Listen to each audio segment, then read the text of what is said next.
We've got a special episode for you. We are doing Draft Talk with Cam Robinson and James Murray. And Jack Falahee from the movie Shattered Ice stops by the studio to tell us an incredible story of how that project got made. We got movie stars on the pod now.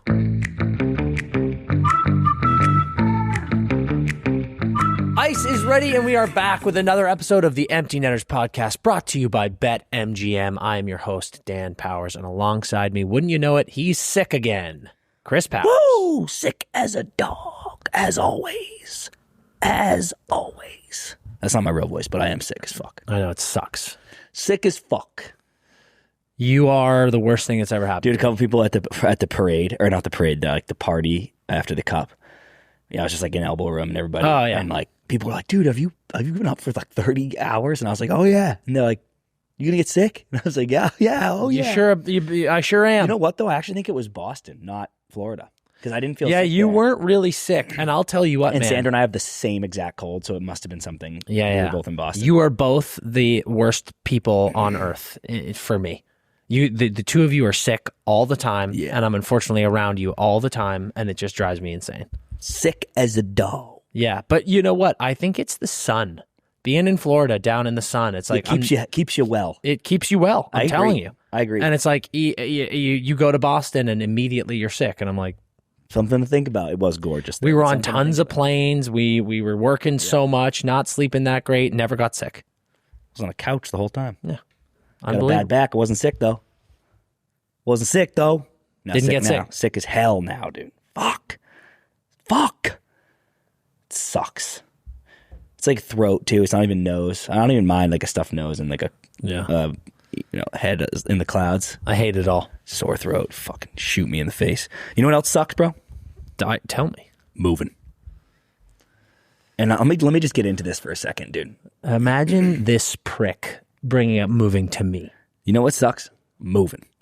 And I don't mean being homeless, which you are. Yeah. I mean literally the physical act. And dude, people are like, hire movers. And I'm like, yeah, okay, but it's not even that, dude. It's like the amount of things that go into a move. Like I was like, let's pack up our house and move. And then someone was like, did you forward your address? Did you forward your mail? Did you change turn off the gas, turn off the power, turn off the water? I'm like, what the fuck, dude? It's everything. I would have paid the internet for the new tenants for a decade. Yeah. Because I'm like, I don't know what the fuck is going on, dude. You got to uproot everything in your life. What do I change my ID? What do I got to go to the fucking DMV and say I don't live there anymore? Yeah. Like, are you shitting me, dude? I'm not doing that. You have to. What happens when they go billing address on your credit card? And I go, I don't know, dude. It's the old house still. Got to change it. How? How do you do anything? You have to contact all of your places and change. Like you gotta go into your bank account. You gotta go into all your credit cards. You gotta change everything. Dude, I go to change my address. They go $40. Forward your mail, $40. And I go, what? And they go, sorry, this is Address Genie. And I go, well, no. And then you gotta go to USPS. And they go $1. Yeah. And I go, okay. Thank God I figured that out. And then they go, this only works for 12 months. If you want to extend it, then it's expensive. It's like $50. It's $20. $20. And I'm like, why isn't it forever? Like, why doesn't anything addressed to Chris Powers at the old address get forwarded to me indefinitely? The lack of sensitivity and self-awareness from you to be complaining about all of this stuff, which I also have to do when I am literally a homeless. You don't even have anywhere to go. Like people thought I was kidding maybe on the story on Sunday.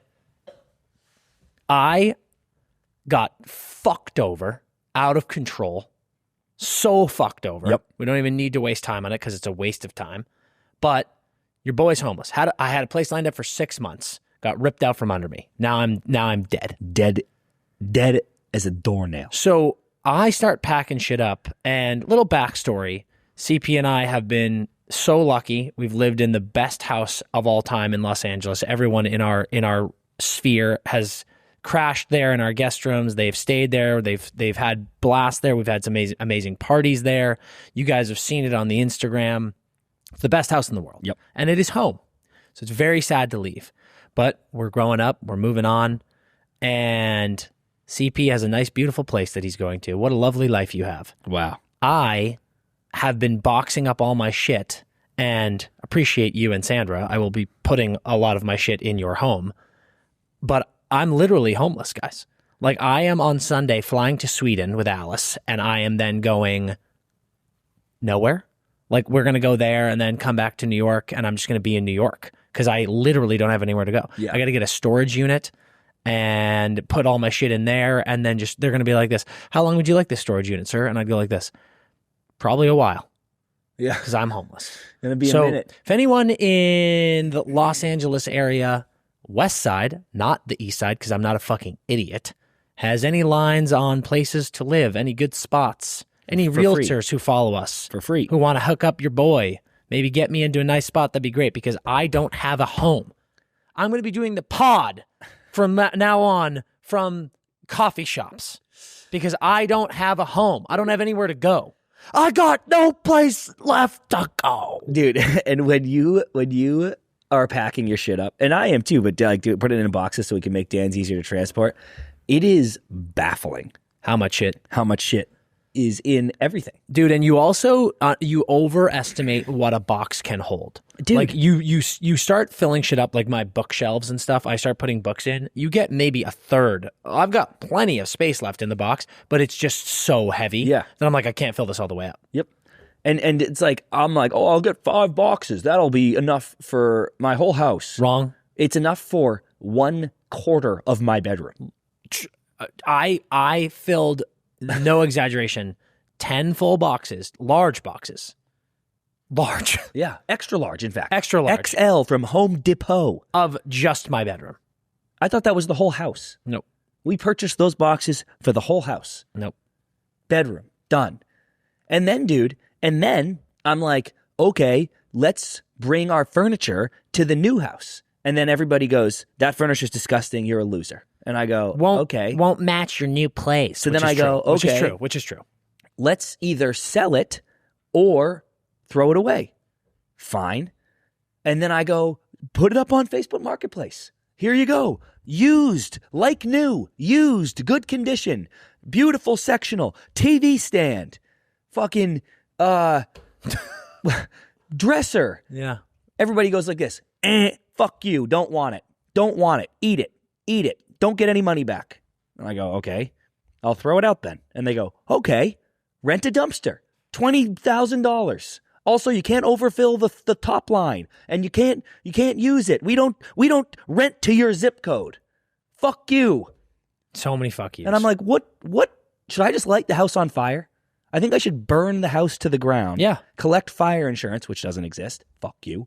And then go on my merry way, dude. Put a pole with my sack over my shoulder and hump it on down the road, dude. Looks wonderful under the 405. That's where I'm going to be sleeping. I literally do not understand, dude. They go, sell your furniture. I can't. Throw it away. I can't. Move it into your new place. No. I don't have a new place. I don't have one.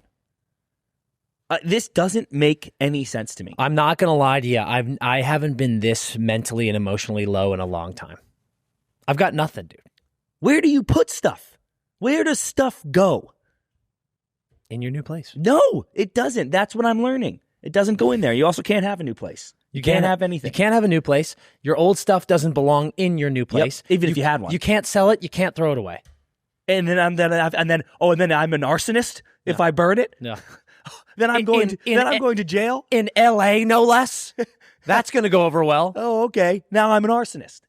It's the worst. I hate every fucking second of it. I got boxes coming out my ear holes, and but I can't fit anything in boxes, and all of that can't go anywhere. No, I hate it. I can't even talk about it. We got to get into this episode because I can't talk about this longer. We've got a long, fun episode for you guys. Cam Robinson joining us, talking all about the NHL draft. We've got James Murray from Everything College Hockey joining us, talking all about the draft. We got both sides. Yeah. Cam is just an absolute weapon on Canadian juniors, European pros. James is a machine gun on college hockey. You're going to get both sides of the spectrum. We got a really exciting weekend ahead. So this episode dropping on Thursday morning, getting you prepped for Friday and Saturday. Everything with the draft. We're going to hopefully get some trades coming up here, but so much electric shit going on here. So let's not waste any time. Let's get right into Cam and let's start talking draft. Yep. Let's do it.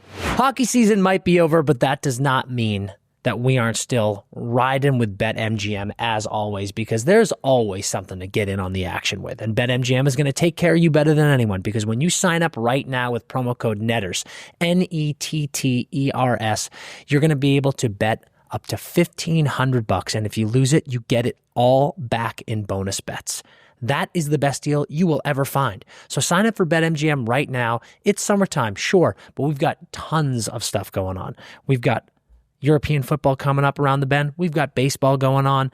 Everything is there for the picking when it comes to BetMGM. So get in on the action and do it with your boys, the Netters. Use that promo code, get those bonus bets, and let's absolutely cook. Gambling problem? Call 1-800-GAMBLER. Available in the U.S. Call 877-8-HOPE-NY or text HOPE-NY 467-369 in New York. Call 1-800-327-5050 in Massachusetts. 21 plus only. Please gamble responsibly. Call 1-800-NEXT-STEP in Arizona. 1-800-BETS-OFF in Iowa. 1-800-981-0023 in Puerto Rico. First bet offer for new customers only. Subject to eligibility requirements. Bonus bets are non-withdrawable. In partnership with Kansas Crossing Casino and Hotel. See BetMGM.com for terms. U.S. promotional offers not available in New York, Nevada, Ontario, or Puerto Rico. Back with us again, this time in studio, our good friend Cam Robinson with the boys again. It's that time of year. We're talking draft, we're talking free agency, we're talking madness, and there's no better expert in the game than you. He came with his knowledge, but without his luggage. That's true. But it's all the good stuff's up here, right? It's all up here. Can't kill me. We don't need underwear. Yeah, dude. We need sleepers. We need sleepers. We need sleepers. That's it. How was the travels, other than the luggage being It's lost? good, man. No delays. Yeah. Got in, got down. Hotel's way too swanky for me. The NHL's doing us up nice. Which one are you in? J-Dub. J-Dub. Oh, you are? Yeah. J-Dub. Beauty. Yeah. There you go. Yeah, it's going to be all right. It's going to be a good week. When was the last time you were in LA? Never. This is your first time in LA. Time in LA. Whoa. Weird, right? Wow, that's crazy. From the West Coast, too. Yeah. Just never came down. Is that why you look so good? Why? The flow's gone? I had to sniff it? No, I You knew LA was coming, yeah. September. Yeah. Yeah, I've been running short for a while That's now. great. How does it feel? Yeah, feels good, man. Makes showering Especially a bit easier. Oh, yeah. Jesus and in Christ. summer, too. Just Oh, hot, right? Isn't All that great? hair. Yeah. Yeah. Yeah, it's nice. It's really nice. feeling Like, it's good. just it's easier to style, easier to figure out. Although I walked by some dude who had great flow the other day, and I wasn't missing the hair, and then I saw him, I was like, And dude, and It's what so pisses me real. off The is he grass doesn't is know. greener Like, always. He looks at you and doesn't know what doesn't you're know. capable of. That's what Doesn't pisses me off. He's like, there's another short hair regular dude. Right? And you're like, no, sir. people don't know. No, sir. Yeah. Okay, Cam, I got to tell you. Yeah.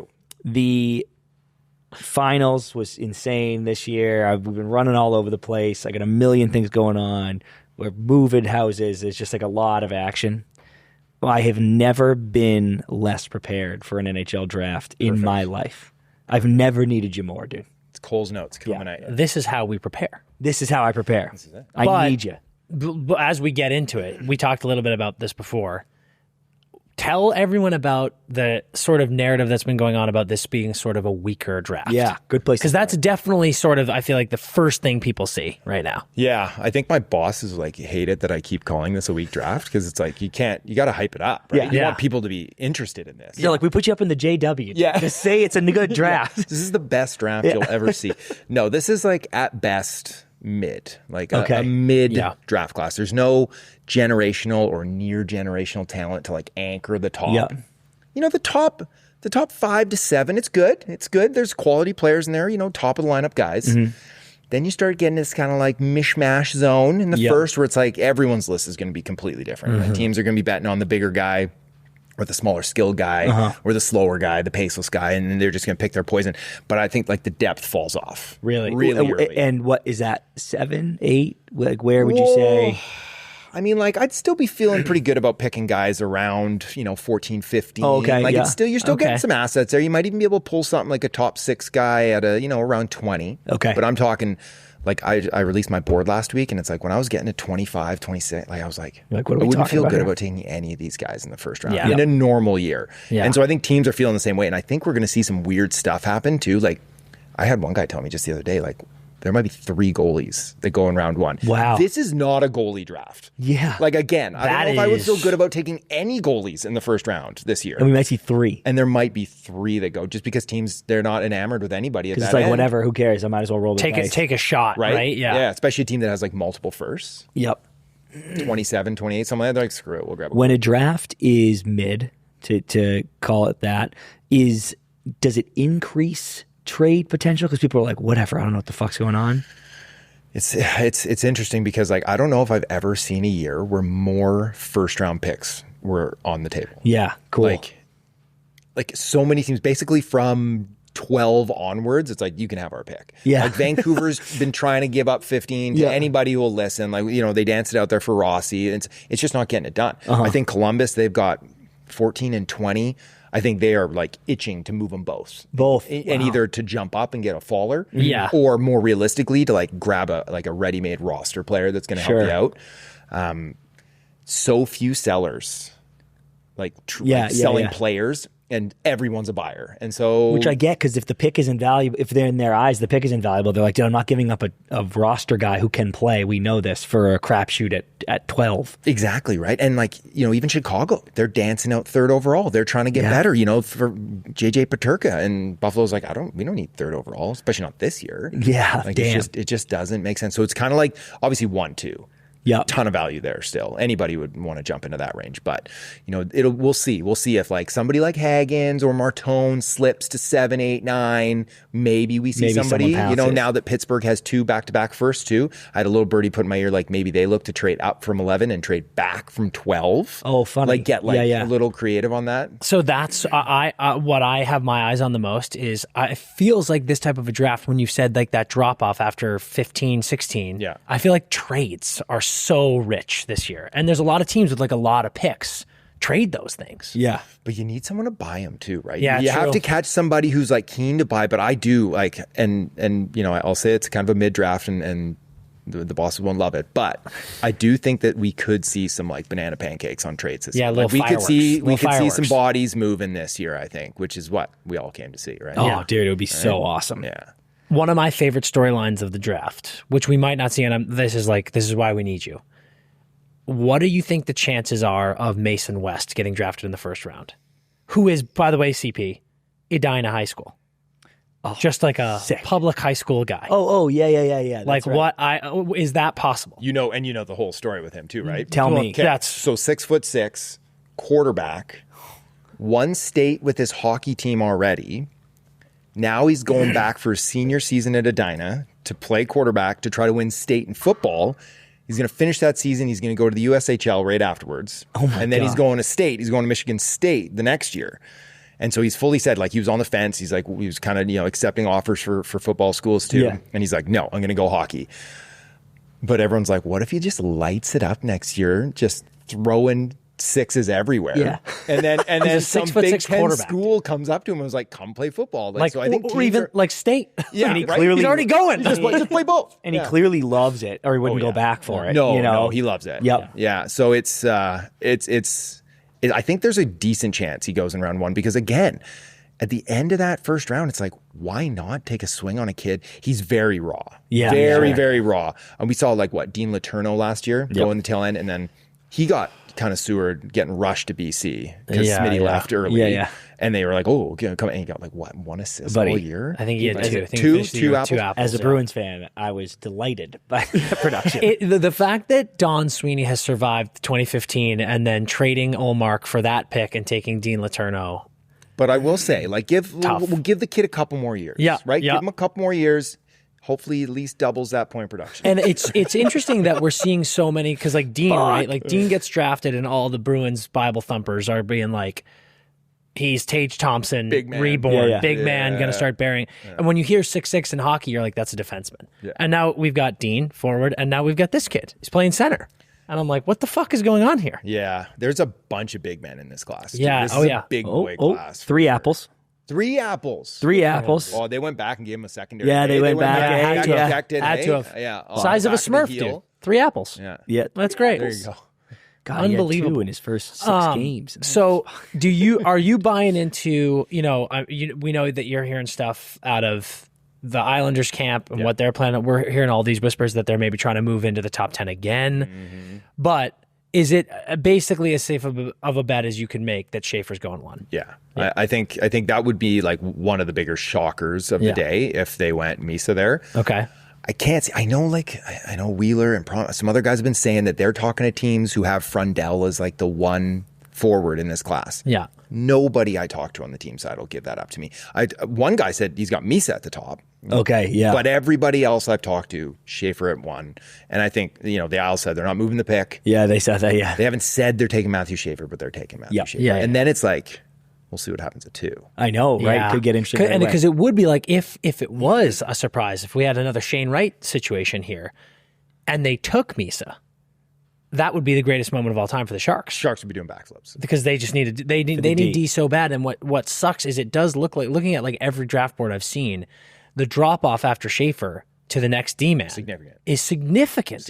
So it's like if you're the Sharks, you can't be like, well, we're going to pass up on, you can't pass up on a guy like Misa or Frundell, in my opinion, to just get a D because you need it. No, I mean, I'm lower on Frundell. So could we see a Sharks trade maybe? Well, and that's what I was going to say is like, I know like Greer, he's been fielding calls. Yeah. Guys are calling. Yeah. And like Chicago wants Misa. And so Oh, they've been trying to get up either to 1 or 2 to get Misa. Again, for San Jose, it's just like found money. If they jumped up to 1, it took Misa and they get Schaefer. But Yeah, God, I don't see them imagine? doing that either just because I don't see the value for a team to actually pay up. Like Chicago would have to give up like 325, probably like 34 and a prospect to move up a spot. Yeah. That's probably what it would take. Well, we're talking about, I mean, this would be fucking fireworks. We're talking about the Islanders wanting to move up. Like, they're moving Dobson possibly. Dobson to San Jose for the 2 plus. Like, is that possible? They don't even need to do it at 2 because, like, if they did it, they're probably going for Haggins. Yeah. Right? Yeah. And so they wouldn't target San Jose. they wouldn't target San Jose, and it would be cheaper for them to do, to move back to 4. Like, Utah has been like, we're listening. We'll listen on 4. Sure. Like that, I think that, even like Nashville at 5. I don't know if Philly would move that pick, but you could probably slip back even, 4, 5, 6, 7 and still get Haggins. Yeah. I did have someone like reach out to me and said that Dobson like went into that room there and was like kind of like a take it or leave it. Like, this is how much I think I'm worth. Really? And maybe it didn't go over so well, which is like only fueling the speculation that he could very easily be available at this. I mean, we've been talking about this move since the deadline. I know. Like, it's so true. It's crazy how frequently we're hearing. It's the same with Robo right now, which you and I have talked. I don't fucking get that at all. I don't think he's available. I think Really? I don't either. And I think it's just like someone along the lines of them being up against the cap freaked out, and they were like, someone said he's soft. You got to move Robertson. I'm like, are you insane?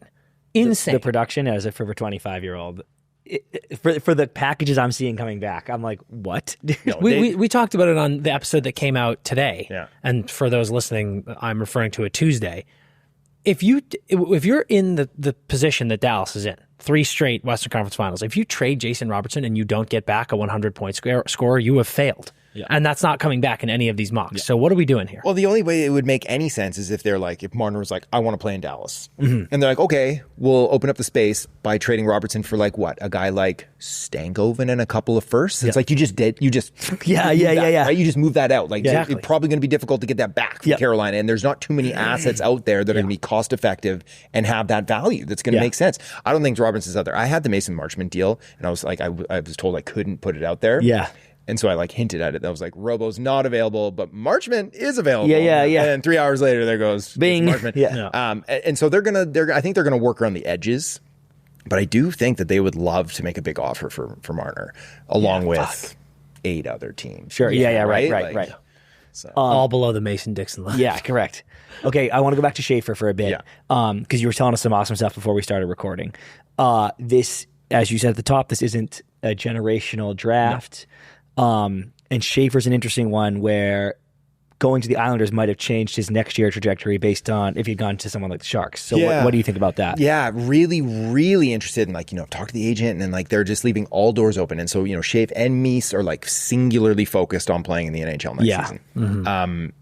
I think that if San Jose won that top pick, they have like a really good relationship with BU and like they like their guys coming out of college, right? Obviously Mac and Smith at BC. I think that it would have been like draft Schaefer and be like, go to school. Go to school, yeah. Come on out at the end of the year.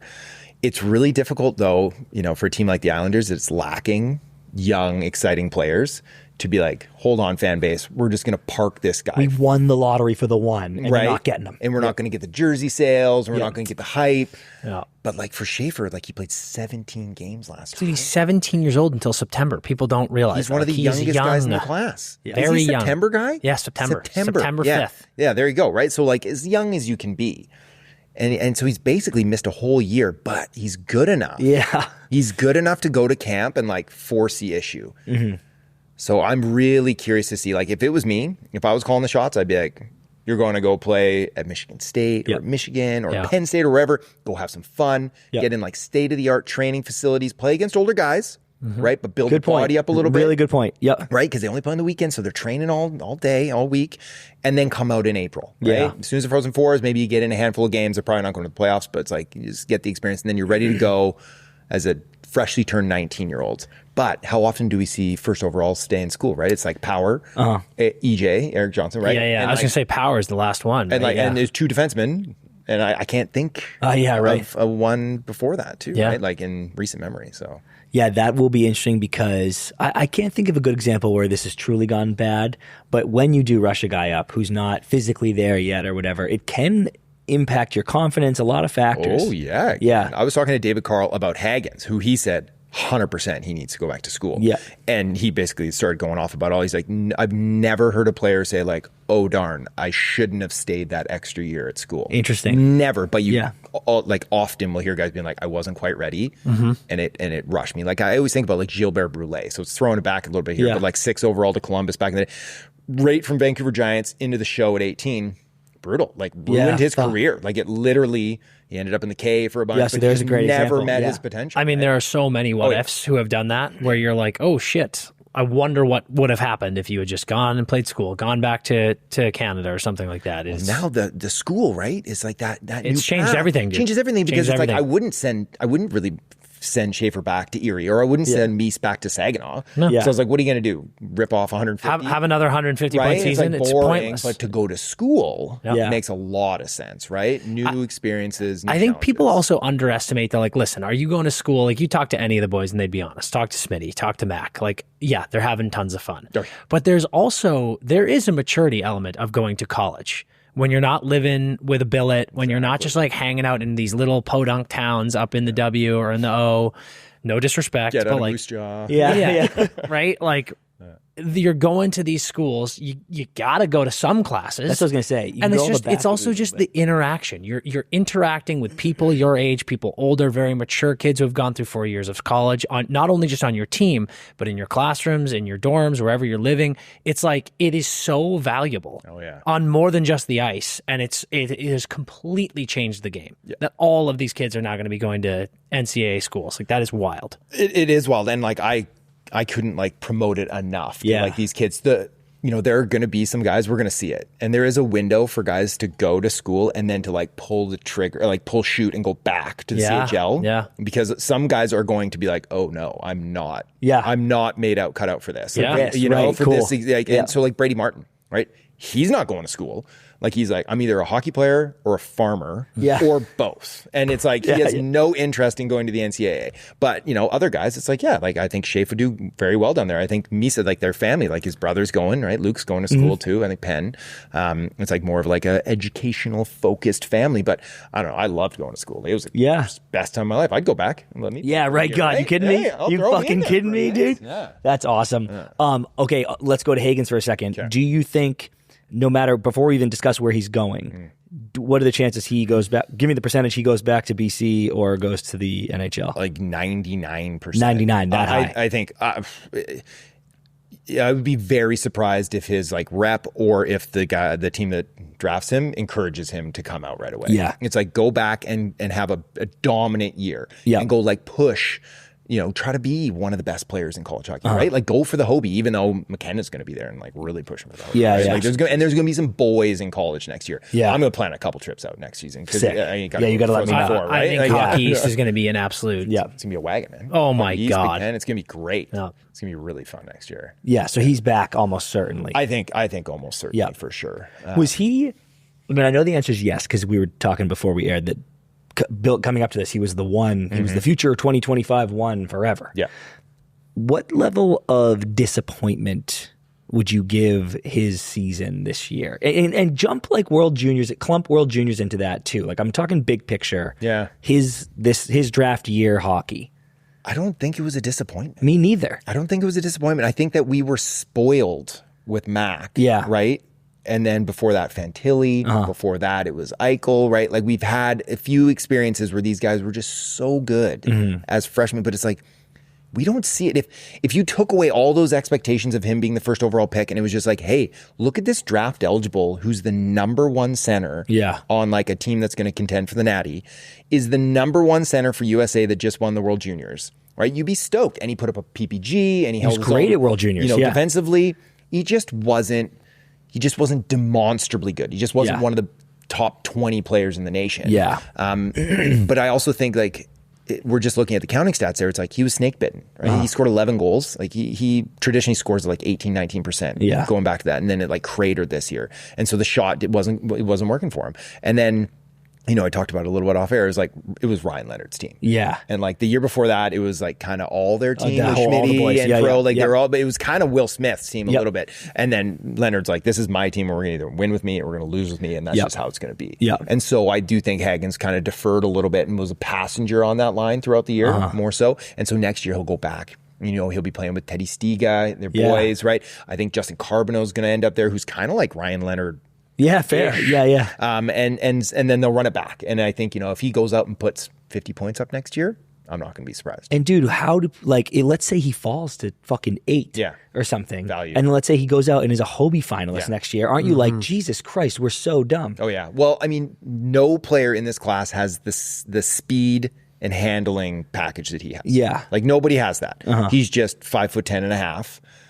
And doesn't have a rocket, and his playmaking's good, but not elite. But like as far as feet and hands go, he's got the top package. But you don't have to answer this obviously because it wasn't you doing this, but he was always 5'10". Like I'm kind of wondering what were people seeing that made him a lock one that now they're like he's 8.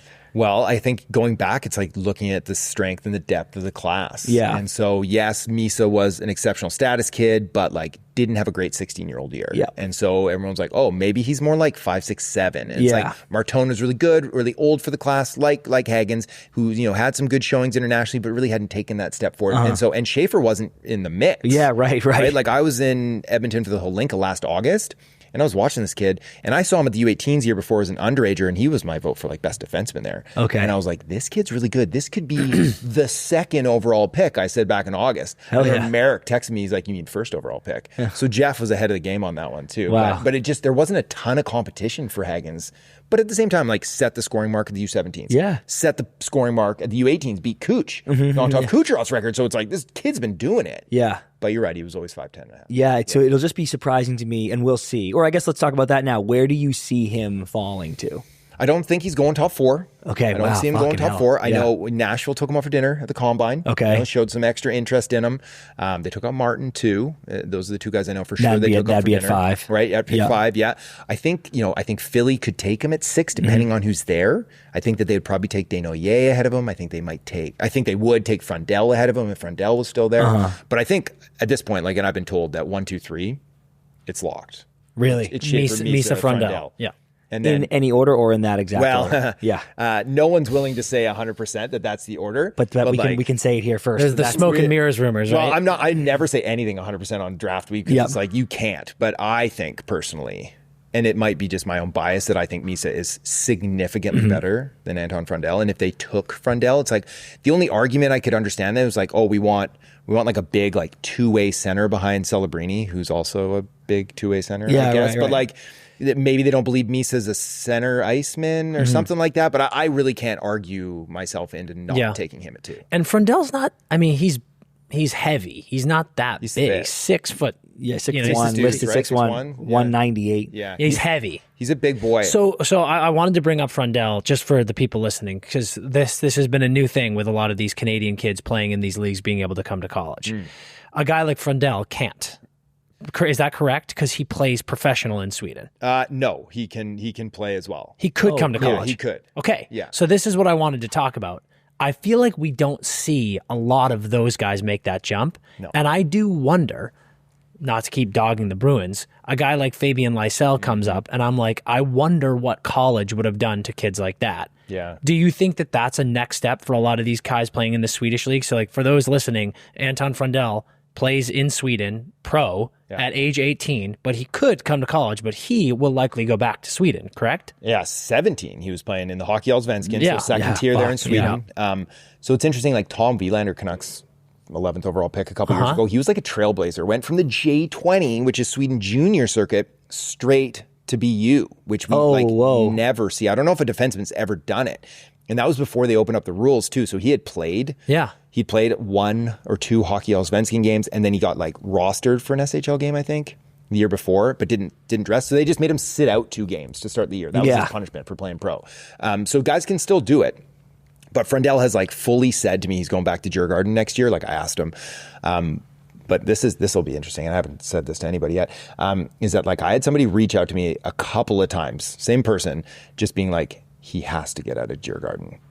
No. They do not develop young players. They do not develop creative players. And it's like, is that why he just chips and chases everything? And so it's like, it's almost like baked into his game. And that's one of my biggest knocks on him, is that he has very little creativity. It's like he'll have room, he'll have space, and it's like chip and chase. Yeah. And it's like they just won the Hockey Allsvenskan. He didn't play much. Like he was getting healthy, scratched a bunch. But he went and like airlifted right over to Texas for the U18s. It's like, so now you're playing against pros. Now you're playing against like Switzerland at the U18s, and you're still not carrying the puck. You're still chipping it in. Yeah. I was like, what is going on here? And this guy's saying it's like, it's Djurgården. It's like, that's their system. Well, it's interesting. Like you see a lot, even in the Swedish pro leagues, like you see these guys who are top 5 projected who are lighting it up. He had 11 goals, 14 assists at Djurgården.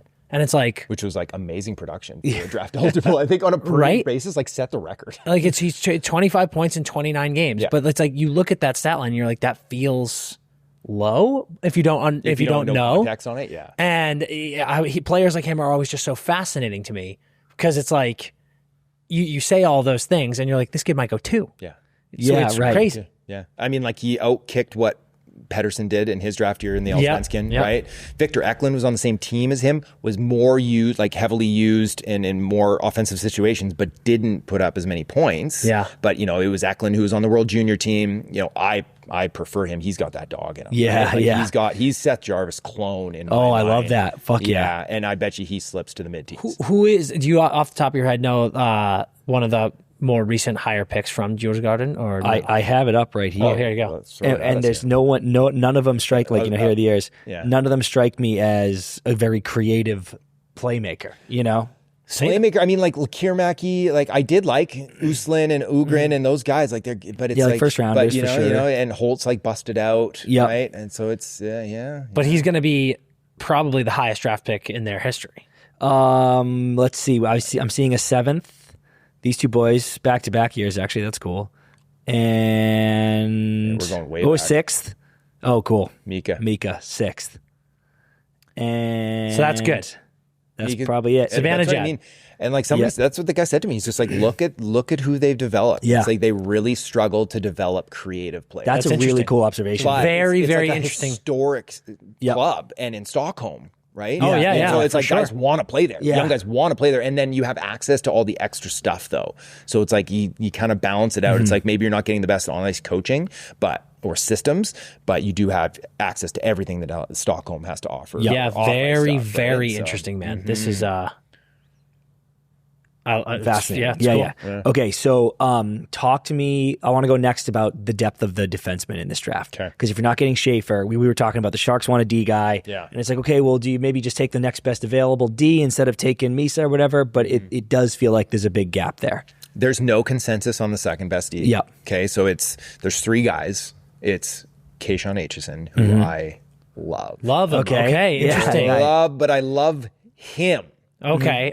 Interesting. Maybe I don't love the player as much as I love the dude. Like he is like coming back from Finland 2 years ago on the U18s. They won the championship, won the U18s Worlds. They were up all night, where everyone was up all night. Yeah. Right? Go to the airport like 4 a.m. Everyone's catching our flights back home. And they're passing me the trophy. I'm in the airport. God, celebrating with the sick, boys, right?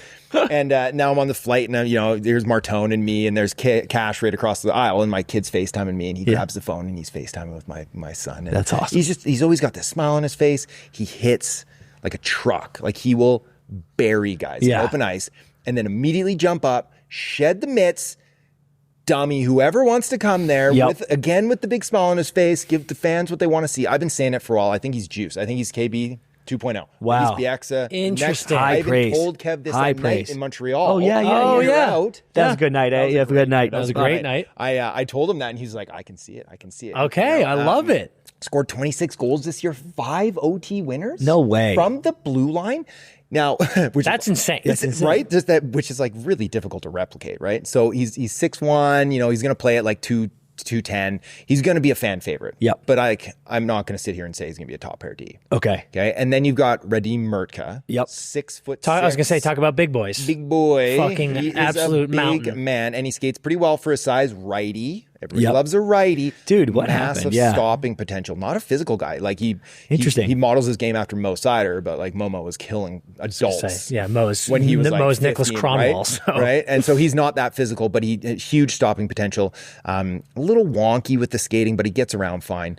And then there's Jackson Smith, 6'3" lefty. Yeah, he's a good player. Super smooth. Yeah. Super smooth skater. Like forward, it will flash. He's like really impressive rushes and like creative stuff. But I wonder about the IQ to match the skill set. Interesting. Which is why, and like I'm on an island on that for at Elite Prospects. Like as a team, we put him 6th, even though on my board, I think I had him like 12 or 13. Okay. And so like my weight on that like didn't carry over into the group thing on that one. Nope, don't care. But I was the only one of the U18s who really got to see it at the end of the year where I was like, I just like, there's a disconnect at some point. And I like him too. His mom was talking to us at the combine. She'd had a couple pops and she was like giving us all love for pumping her kid out. Yeah. Good family, good kid. But yeah, again, I'm not comfortable saying any of them are top Sure. guys. Would you what comp do you give him? Because he kind of lit it up at Tri-City. He did pretty well, like for a D man, 40 right? and 60 or I something. think he like had that. 54 and 68. 54 and 68 from the blue line, like Yeah. even in the dub, I'm like, Totally. that's good. And now he's going to Penn. Now he's going to Penn State, right? And now I think that was a really difficult decision for him because he didn't dominate the West, Right, yeah. right. And so now he's going to go to school, but obviously they promised him big minutes, and I'm sure he'll do well there. But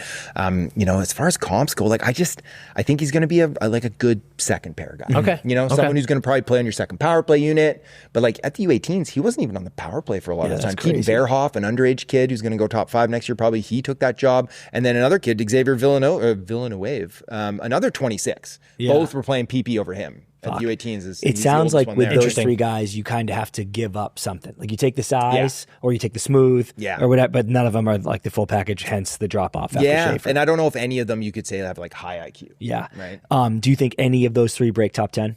Yeah. Okay. Yeah, really. Yeah. I mean, like historically, teams cannot help themselves. Yeah, right. And it's like you said, it's like we're not getting Schaefer, but you're going to have a team at 7, 8, 9, 10 who that's like needs we D. need a D. I know. And I love that thinking too, where it's like we need a D right now. Yeah. So let's jump on this 17-year-old who will be here in 4 years. And isn't it? Did that help you, dude? I can't help but So laugh funny. seeing Buffalo at 9, and they see a 6'6" defenseman like Murtka and be like, "This, we're just going to take this guy, obviously, and just add him to the collection." Well, at least he's on the right side. Yeah, true. Right? Very They true. only have point. Lefties, Such a but good it's point. like my mock's coming out Thursday, and it's like I'm pretty sure I mocked Murtka to Buffalo. Like it just, Yeah. and if it's not them, then how about Seattle at 8 because he plays for the T-Birds. Yep. And they're just hanging out watching Murtka, and he played like as soon as he came over from Czechia. Like he was getting like 8, 9 minutes a night over there, like not looking all that great. Yeah. Came to Seattle and they're like, how about 30? Yeah. How about play 30 minutes a night and everything will run through you? And He's like sick. Yeah. Just completely transformed their team. And so I'm sure the Kraken had a couple looks at that. Absolutely. Absolutely. Sure. Go ahead. Well, I think my transition, we don't want to get too in the weeds talking about every player here.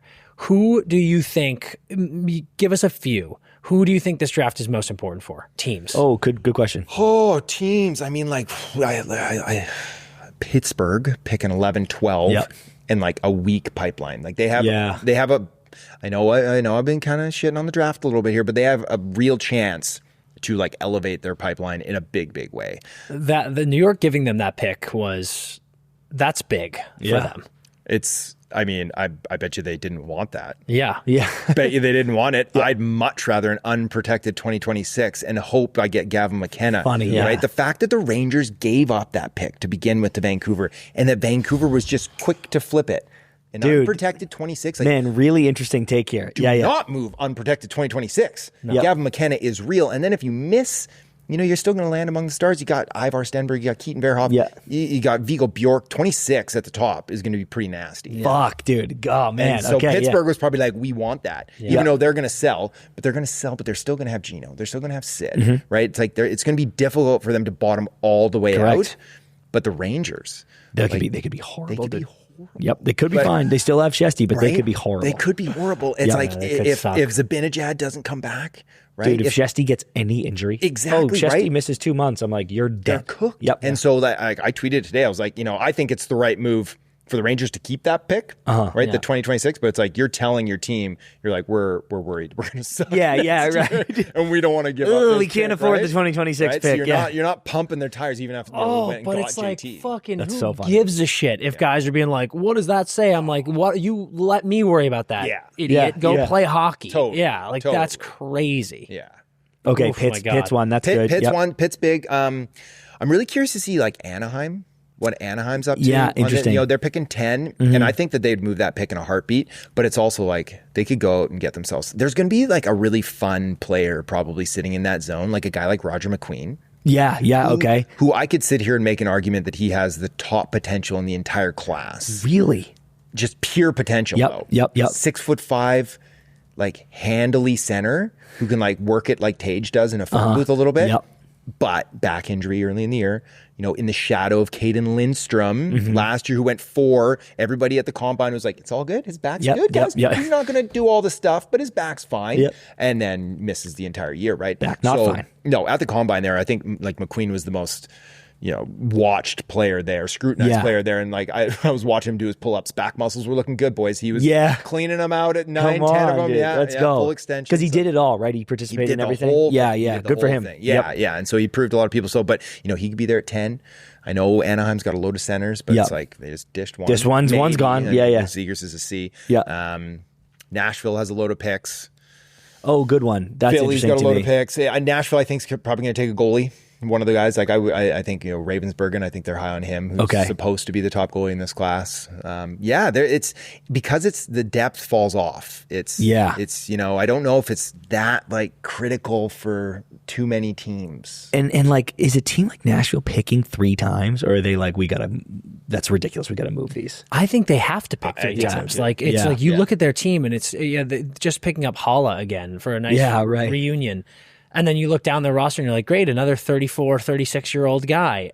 It's like, that didn't work last year, boys. So I think they have no choice but to use these picks and start building some youth into this team. It's crazy, frankly. It's just unfortunate that it's this year, right? Right, dude. But they're going to get a good player at 5, and then it's all crapshoots at the end of the first round. Most years, anyways. Right? Like Calgary's picking twice as well, but I think it's like 18 and 32. Yeah. The rare Don Sweeney win, having 2 firsts next year. That looks really good. Real good. You want 2026 picks. You want those picks. Yeah. I want those picks. Yeah. I want. Give me all those. Hey, we're sharing picks. I'll take some picks. I'll take some picks. Just go full Bill Belichick, trade their 7 to New York. There you go for that. And get a first next year. Yep. Well, I wondered about, as soon as I saw that, my first instinct was like, what you need for an offer sheet? Need your own picks. Yeah. Right? It's true. And so Rags could be looking at offer sheet, right? And there's some tasty offer sheet potential this summer too. Oh, absolutely. Right? I'm actually salivating about that. Love the offer sheet. Underutilized. Way under. And in fact, it's all relationships, right? They don't want to sue each other. It's like, this is a competition. Yeah. It's like, dude, we're trying to win. Cam, it drives me fucking insane that was like, everyone was, it's so funny when fans like come at us in the AMAs or the comments and like, hey, why don't teams offer sheet more? And I'm like, literally just because GMs are like, it's the good boys club. Yeah. Like we don't, and I'm like, what? We got to golf and drink together in the summer. Yeah. Watching Army do it and be like, I don't give a fuck about you guys. Like, we're trying to win. Yeah. I was like, yep, please break the ceiling. Everyone do this. Yeah. And I actually think Nil getting Bork signed was because he was like, this is coming. Oh, hell yeah. This is coming. I think for like under $1 million. Yeah, dude. Yeah. What? Insane. I guess tax-free. Fair. Still, though. Jesus Christ. I am salivating. Every day we get closer to July 1st without certain guys signed who are like Mason Lorite getting a deal. I was like, whew, thank God, because I could have easily seen teams jumping all over that. Oh, yeah. And every single day that Matthew Nyes is not signed, I'm like, oh, dude. Can you imagine? You know what's actually really fucking funny, man? I just was looking at it the other day. I think if you look at what he's probably getting, and again, teams can match, teams can do this. Oh, yeah.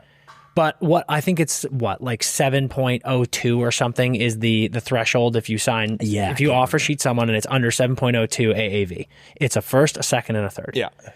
If you are the Boston Bruins, or frankly, any team with a good amount of cap space, and you look at like, okay, this year I could go in with all the moves we made and I could use my first round pick on Matthew Nyes. Obviously. Do that.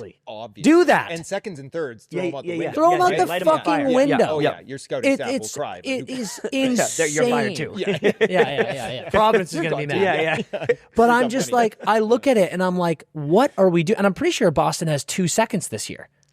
Might be right. And I'm like, what are you doing not sending that offer sheet yesterday? I think some teams are hoping he gets to July 1 so they can have the chance to do it. Now, of course, it takes 2. Yeah. Right? He's got to sign it. Yeah. But like I always say, and you mentioned, it's a competition.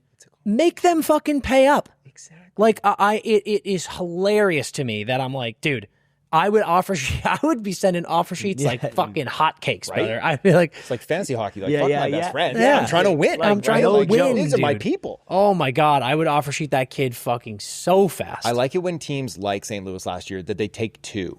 Oh yeah, And they like force you to make a decision. Yeah. They're like you're gonna lose one of these guys for sure. Where in Edmonton's like, screw it, we'll lose both and downgrade in both positions. Yeah. Interesting choice. How good would Dylan Holloway? Don't even say Hold it. on. Not even on that team. Don't to stop help at them him. win. Don't stop at him. Yeah, I know Broberg, but I'm just saying their D was like whatever. But it's like now if they had Dylan Holloway, a 63-point, 23-year-old center that they could sell for a goalie, Bro. right now, they could get, like, I'm sure Vancouver would be like, have Thatcher Demko. Yep. A guy who could play as a top. Then you win the Stanley Cup. Look who just lost a center down south. Yeah. You could get John Gibson for that, Right? like that. Yeah. Yep. You could fix your problems, but instead you're like, you know what? We need Arvidsson. We need Skinner. Yeah. We're going to healthy scratch. We're going to blow our load too early in free agency and sue ourselves. And that I love it when a team takes advantage of them like that. They're like, Yeah. you painted yourself into a corner. Yep, it was We're a going to thing make of it beauty. hurt. It was a thing of beauty, dude. So I hope. Oh we see my more God. of Okay, give us a few names that not everyone that's following the draft that well hasn't heard of. That you're like, I'm just really excited. It can be deep sleepers. It can be minor late first round sleepers. Whatever you think. Yeah. Guys that I really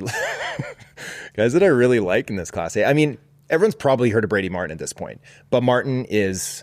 I know Bennett's about to get paid, but like he might have to take Sam out for dinner because his playoffs has elevated Martin's stock significantly. That's cool. Because everyone's like, look at what Bennett does. And it's true. It's like if you have a good enough team, it doesn't matter if the guy puts up 50 points in the regular season if he's going to go off in the playoffs. Yep. Right?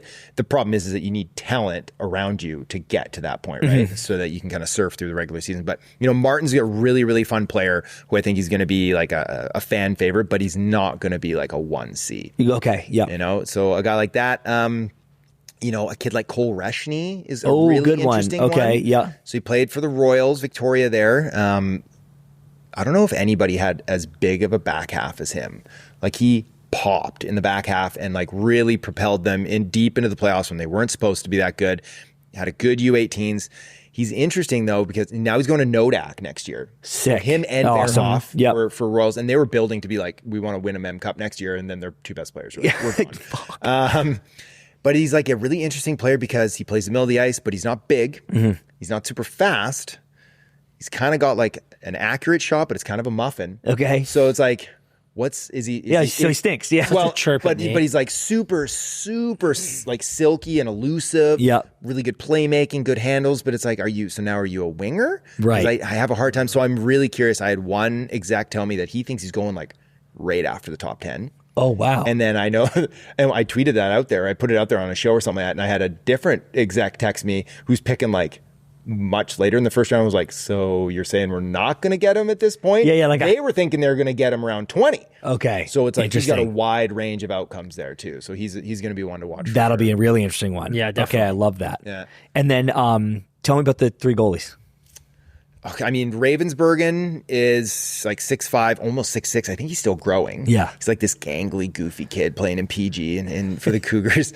As like an underage, as a D-1 last year, like stole the job in PG on a good team off of Young, who was like a Canucks draft pick already, like a 19, 20-year-old, stole the crease and was good, like very good. Yeah. Like looked like he was going to be maybe a top 15 pick this year. Mm-hmm. Was fine this year. Had to face like 6 breakaways a night. And, stop most of them. But he wasn't great. And then like, for some reason, Team Canada doesn't love him. Like, so they don't like invite him to camps and stuff.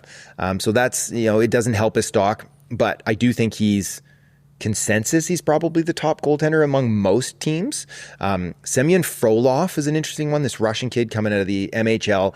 MHL is such a weird league, though. Yeah. Right? You could be playing against like guys that are really good one night, and then you could be playing guys that like our junior B team back home would like pump. So it's really like, so we put up like a 930. There's also guys who are like 40 years old. Yeah, right. Yeah, they got to shave right before they get their picture taken and make you look a little baby face. But that's what I mean. Like last week or even this weekend or something like that, someone said to me like, watch out for Frolov. Like he could be the first goalie off the board. He could definitely go in the first round. And then it's like a crapshoot on who that third guy. Like some guys really like Ivan Kovic. Okay, who's 5'11". How tall is Wolf? Hasek, dude. I love Dustin Wolf. Me too. And I loved Dustin Wolf at the time. So he 6 feet, and he wasn't at the time, I don't think. I think he was tagged at under 6 feet as draft eligible. I had him like in the 30s that year. I was in, what draft was that now? Dallas, maybe? When he went? Yeah. Vancouver, maybe? I can't remember what year it was. If I can pop in. Yeah. These guys, if they don't go 1. Yeah. Do they go 2 Vancouver in your mind, or are you like, this is either they go 1 because people panic, or they're going to go 3rd, 4th round like usual? No, we get a Dim and I, Filipovich, whenever we're at the draft, it's like round 2. Often you'll see like early 30s, some team will take a goalie and we'll like find each other and like make eye contact and like, goalie run. Here we go. Goalie run. And you see it. It's like 4 goalies in the next 10 picks. Because everybody starts to panic. Oh, shit, the goalies are going. We got to get our goalie because it's like it does fall off. So I do expect it. And back in the day, that's how it was. It was like even a guy like Demko was like, it was first round talent, but it's like, we'll take him 32, 33, right? We'll wait until day 2 because you don't take goalies in the first round. Now teams are a little more open to it. But like Wolfie, like I was like, for the love of God, somebody take You this had him kid. in the 30s? I had him in the 30s. And that's he went like the third to you. last pick of the 214th overall. 214. Mm-hmm. I was outraged. And then when Calgary pulled the trigger, it's like, oh, look. Now they have their like franchise goalie. They're fucking right? set, 5 years later. And the trade piece of Markstrom. It's like, dude. It's unbelievable. Right? So it's like, but the thing with the difference between Ivan Kovic and Wolf is that like Wolf was winning WHL goalie of the year, CHL goalie of the year, ripping off 940 save percentage over the season. Like Ivan Kovic, correct me if I'm wrong, I think it was sub 900 this year, right? Like, international god, like plays excellent with Team Canada. But like has all those stacked players in front of him too, traditionally too. But like his club play is like not a lot to be desired, for not sure. Good. So it's like I would be shocked if he went. And then there's Medvedev, the London Knights goalie. They just won the Mem, and that you always get the London Knight boost. Yeah, right? for sure. Boost there for the boys. So I mean, he could be in the mix too. But that awesome. Is like they are the opposite of Djursgården. Yeah, like if you play for London, statted out like crazy. You get the Hunter brother boost playing in London. That's why everyone wants to go there. I can't cheer for them ever. It's like they're like the Yankees. It's like, correct. So and then I don't want to count Hagens for this because he's kind of slid in the projections. But is there anyone that you think could slip? I think like the guy everyone's forgetting about is Porter Martone. Okay. Like everybody, I know Bob's list just came out and had him 3. Yep. Which is great. And it's, Bob is tapped in with it's just a poll, but the scouts he works with are tapped in. But like, I was told it's not Martone at 3 for Chicago. Okay. I don't think Martone's at the top of the list for Utah. I think Nashville goes center. I think Philly goes center. I think he's maybe sitting there at 7, and that's Boston. Yeah. And again, crazy value. He could slip to that point, but at the same time, like he could slip past it. I know, dude. He could get past it too. He could get to 8 in Seattle. Like, and for a kid who like, he slowed down a little bit in the back half of the year, but he has a very unique upside. And I made this comp a few times on different shows. Is that he really reminds me of Todd Bertuzzi. Really? Okay. Remember Bert? Oh my God, Pete Bert, dude. Right? Yep. But like drafted by the Isles super early, and they thought they were getting like a heavyweight. And that wasn't his game. Yeah. He's just a big boy. Yeah. But he was a finesse player, a handler, a distributor. Yep. And then as he got into his mid-20s, then he's like, oh, I can crush guys when I want to and hurt them. And then like that part became a part of his game, and that's why he was so successful in Vancouver. I think Martone's being a little like, I think teams are probably aware of this, but that a little miscast, at least in the public eye. 6'3", probably played like 220. He can hit. He dropped the mitts a couple times this year. Him and Misa actually threw hands, which is funny because we asked them earlier in the year who would win in a fight, and then a couple months later they did. But I don't think that's going to be his game. I think he's the best playmaker in the class off the wing. Dude, 61 assists. Like, that's ridiculous. And he's got a ripper shot too. Yeah. Like, he's a true dual threat offensive guy. You just need to light that spark all the time. Keep that burning on him, and I think he could be like probably the most unique asset in that top 10 if it all comes together for him. And he could slip. I think he's a perfect spot like for Chicago. Put him on the wing with Bedard. And they won't Size, do it. playmaking. Bedard's a shooter. Have Martone, right? Like, and small Bedard, obviously. Exactly. You know what I mean? They're Like, small down the middle, right? They got Bedard, they got Frankie Nazar, who's small. They've got Oliver Moore, who's super speedy and small. Like, their Reichel's not big. Like, they're littered with little guys. Yeah. They need some meat. Dude, so would you, if it's you in Chicago? That's my pick. Really? Yeah. That's my pick if it's me in Chicago. After he takes Misa first. Correct. Yeah. Don't know if I do that. All right. My final question for you as we close out here. Give us a few things, anything that pops in your mind to keep an eye on. Like, what fireworks are you sniffing around that you think could possibly happen on draft day? Man, trades. Yeah. Sniffing around trades, right? Like, I think I pissed off Carolina today. You think? Yeah, I definitely pissed off Carolina. I don't think you just pissed off Carolina, brother. You pissed off Tomas Hertl. I mean, I had it on a couple people, and I said, Eric and like Tulski, text me back, and we can get like these. We won't have to have these misunderstandings. But no, I do think I think Hertl could be out there because I think Vegas is trying to clear cap space, right? To go after Marner. I think Marner is like really interested in going to Vegas, and I think they're very interested in bringing him in. But it's like for them to move out a guy in the hopes that Marner's going to come is like a pretty big swing. But like everybody's looking for a second line center, right? Yeah. Vancouver, Montreal, Carolina. Like, we can run down the list. Like, everybody's looking for a 2C. I think we're going to see probably JJ, if someone pulls the trigger and like says, okay, we'll give you a good player. I think he's moving. I think Rossi's gone for sure. Jesus Christ. Right? Like, I think that bridge is burned now at this point. Which I've never really understood. Same. I don't get why that doesn't fit there. He's 5'9". Yeah. And teams loathe having a 5'9" center in their top 6 that isn't named Braden Point, who's probably not even Braden. Or Connor Bedard. Let's stop pretending like he's bigger than 5'9". Yeah, sure. But like, if you're a freak, then you can get that done, right? Yeah. But nobody really wants to stack that up. So unless you have that big power pivot at 1. Yeah. But like, it is a little strange because like Rossi's skilled. He's a bit of a dog too. I think he's a great player. And like, he's super scrappy. And from like everybody I talk to, like coming out of Minnesota and stuff, is that like he's a consummate pro. Like, first to the rink, last to the rink, like takes everything super seriously, like wants to get better. He lost a whole year of development to COVID, right? Long COVID. Like, he was afraid he was going to die. Yeah. And so to come back from all that, I think he's got that mentality that he's going to prove everybody wrong. So it's like, I am a little surprised that Minnesota's not super sweet on him, and that and the market's not super heavy on him either. Agree. That's what I think is the weirdest part. I'm like, so what am I missing? Can you imagine how frustrating it must be? You're this team and you're like, okay, it's not going to work here. We got to move the guy. And as it's all been whispered, everything I'm seeing, people are just like, yeah, okay. Yeah.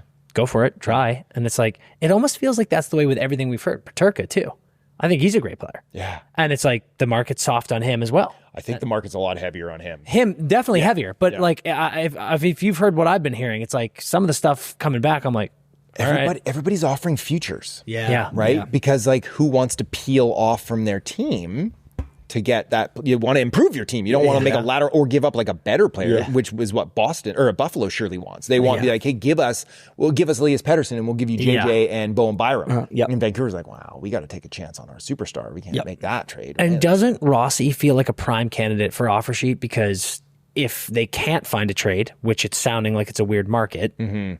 Yeah, right. Good someone call. offer sheets him on like nothing special. Like, you get a bargain on him, because I could see Minnesota being like, no, we're not going to match that and then be in this situation. Just take the picks.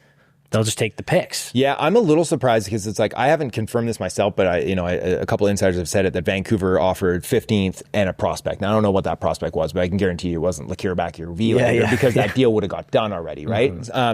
But it's like Minnesota, and they shot it down. Minnesota's probably looking is they wanted Brock Nelson. They were going to go out and sign Brock Nelson this summer, bring him home. He's a local kid. And then I think that screwed them up. Me too. Right? Me too. Big time. So, but it's like maybe you have to sell Rossi for futures and then parlay into an Al player, right? Like then you just got to do twice the work. Yeah. But it's like at some point, if you can't make a hockey deal, you're going to have to do something. Yes. But you're right. An offer sheet, we know that they offered him like $5 million and he wasn't taking that on like a 5-year deal. And so, if you want to give him 7, if a team wants to give Rossi 7 and do first, second, and third, I'm sure Minnesota would probably just take the picks. Yeah, fucking which is like crazy. And it's probably going to be by a good team. Yeah. So then But they're be like, this shit, sucks. Yeah. Right? Yeah. But like that's really even the funny incentivizing. thing is like when you think about it that way, if he's not taken that deal that they offered, it's like if you're another team, you're like, is Rossi worth a first round pick? Not just first round, first, second, and third. I don't know. Yeah. Depends on when the picks are, but I think he is. I think he is. Here's another one. EK, watch out for Carlson this week. Oh, I like that. Oh yeah. Yeah, he's still got 10 on the tag, right? Again, even though San Jose's eaten some of that, but I do think that like Pittsburgh has fully said like he's available.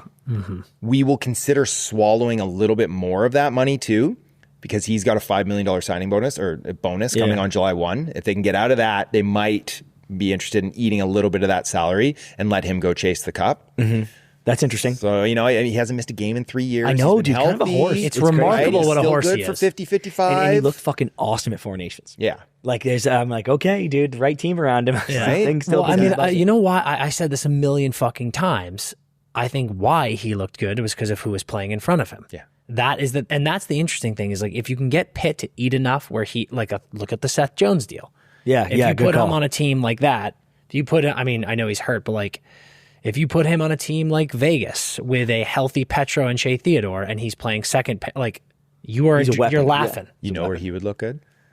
Say, Carolina. I'm going to get Tulski's going to text me now. He's going to text me now, boys. Yeah, there's the text back, dude. But can you you got Slavin running all the hard minutes. Yep. And then you just soft minute him.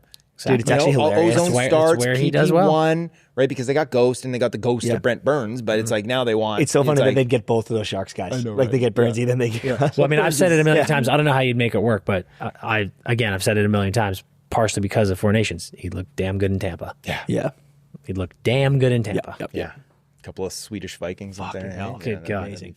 All right. Cam, this is coming out Thursday, 6 Yes. a.m. So tell everyone where they can find you, when, and where they can find all the mocks and all the latest stuff. All the good stuff at EP, boys. Elite Okay. Prospects, K. I didn't even send you guys draft guides. Remind me. Okay, yeah. Send you the draft Please, guides, please. K. I'll get you hooked up so you can do your cram and do your homework. Yeah, thank you. We got a discount going on subscriptions right now. That's yeah. right. Hook it up a little bit extra Yep. with you guys. Maybe Yep. bump it up a little bit. Right Yep. now, Oh, we're yeah. 33% off. Gets you the sub, gets you the draft guide. We're doing all our film rooms. So like, And where does detailed- everyone get that? That's eliteprospects.com, right? Head over there. Yep. Sign up. Get your sub. This is the best time of year to get it. You get it all year. You get all our work. But you get all the guides. You get all the rankings. You get all that good stuff. Myself, I've got another mock coming. I do an When does that annual, drop? Thursday morning. So when you're listening to this right now, It'll it's be coming out. out this And morning. we'll pump that out with this episode. Yep. So Yeah, you're gonna nice. have to look at that. Yeah, I'll have my ear to the ground on all like rumors, try to break some trades, try to break some picks, 5 bold predictions. I do it every year. They're spicy, and sometimes I hit on them too, Yeah. which is even more fun too. Feels so good. Yeah, it feels the best. So I'll probably drop like 6 or 7 things here in the next 4 days. Fantastic. It's gonna Absolutely be, it's love going to it. be a great Perfect night. time to EP, follow man. along. Got to get there. All right. Well, thanks for coming on. We got to do. I mean, this is a tradition. It's amazing. Got to come on, and what a treat that we're just in LA now. we get to Say, see I some gotta LA, come to Santa Monica get to some every year LA now, beers. okay? Fuck. right? Fucking, we get to buzz around this You week. got It's to get fantastic. some more head shops around. Good stuff. Z-Biotics pre-alcohol probiotic drink is the world's first genetically engineered probiotic. It's created and invented by PhD scientists. This is not a joke, okay? This is not a drill. This is something I'm telling you seriously. It was invented to tackle rough mornings after drinking. Now, Dan and I have been on the road for the Stanley Cup Final for what feels like 20 months consecutively. Do you think we had any chance to survive without having Z-Biotics with us? No, we did not. Okay? It is when we drink, we the people, human beings, when you drink, Alcohol gets converted into a toxic byproduct in your gut. It is the buildup of this byproduct, not dehydration, which is what everybody thinks. It's the buildup of this byproduct that gives you that rough morning. Okay? This prebiotic drink creates an enzyme that breaks down that byproduct. Now we're laughing. Okay? So the cup, we only survived because of Z-Biotics. My summer, wedding season, I'm only going to survive because of Z-Biotics. Then the hockey season is going to start again, and I'm only going to survive because of Z-Biotics. Don't you want to do that? Don't you want to have so much fun, like the fun we're having, and then still be okay and have no rough mornings because of Z-Biotics? I recommend you do, okay? So go to zbiotics.com/netters. That's NETTERS, and you can get 15% off your first order when you use Netters at checkout. And Z-Biotics is backed with a 100% money-back guarantee if you are unsatisfied for any reasons. They will refund the whole thing, no questions asked. Come on, zbiotics.com/netters. You're welcome. The year was 1952. Finland was hosting the Summer Games, and they wanted to make sure that they had a nice, delicious, efficient drink to serve to all of the people there. And that's when they came up with Long Drink. And now it is available to you. Without a doubt, my favorite new canned cocktail on the market. This stuff is delicious. It's a nice citrus soda with a real liquor in it. It's not any of that malt liquor nonsense you find in some of these other products. And it just tastes phenomenal from the first sip to the last. There's no fermented sugar and any of that nonsense in there. And then also they offer a non-sugar one, which, you know me, I like to keep it tight. That one tastes just as good as the rest, and you're keeping the sugars out of it. It's just the perfect drink. It's the perfect drink for summer, and we're getting in there. But got news for you. It's perfect all the time. Like we said, it's just this delicious citrus soda. It's so, so good. I was actually at a party a couple weeks ago. Adam Fantilli there, star player for the Columbus Blue Jackets. We're going up to the bar, getting a drink. He says, let's grab a long drink. Have you had one yet? And I said, oh, pal, have I had one? I got it right here.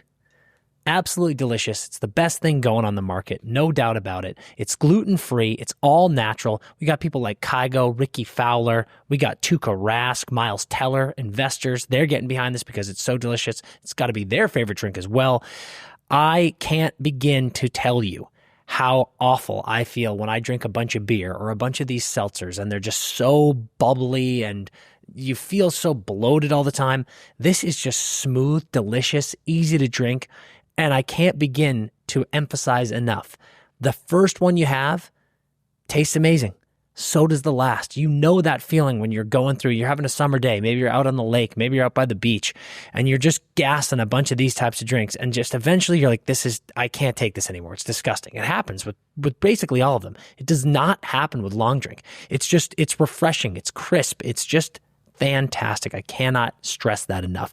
Long Drink has a ton of variety. You can get whatever you want from it. Every single one tastes delicious. It's going to be your new favorite canned cocktail. I promise you, and I guarantee it. Hop aboard the Long Ship and have some Long Drink.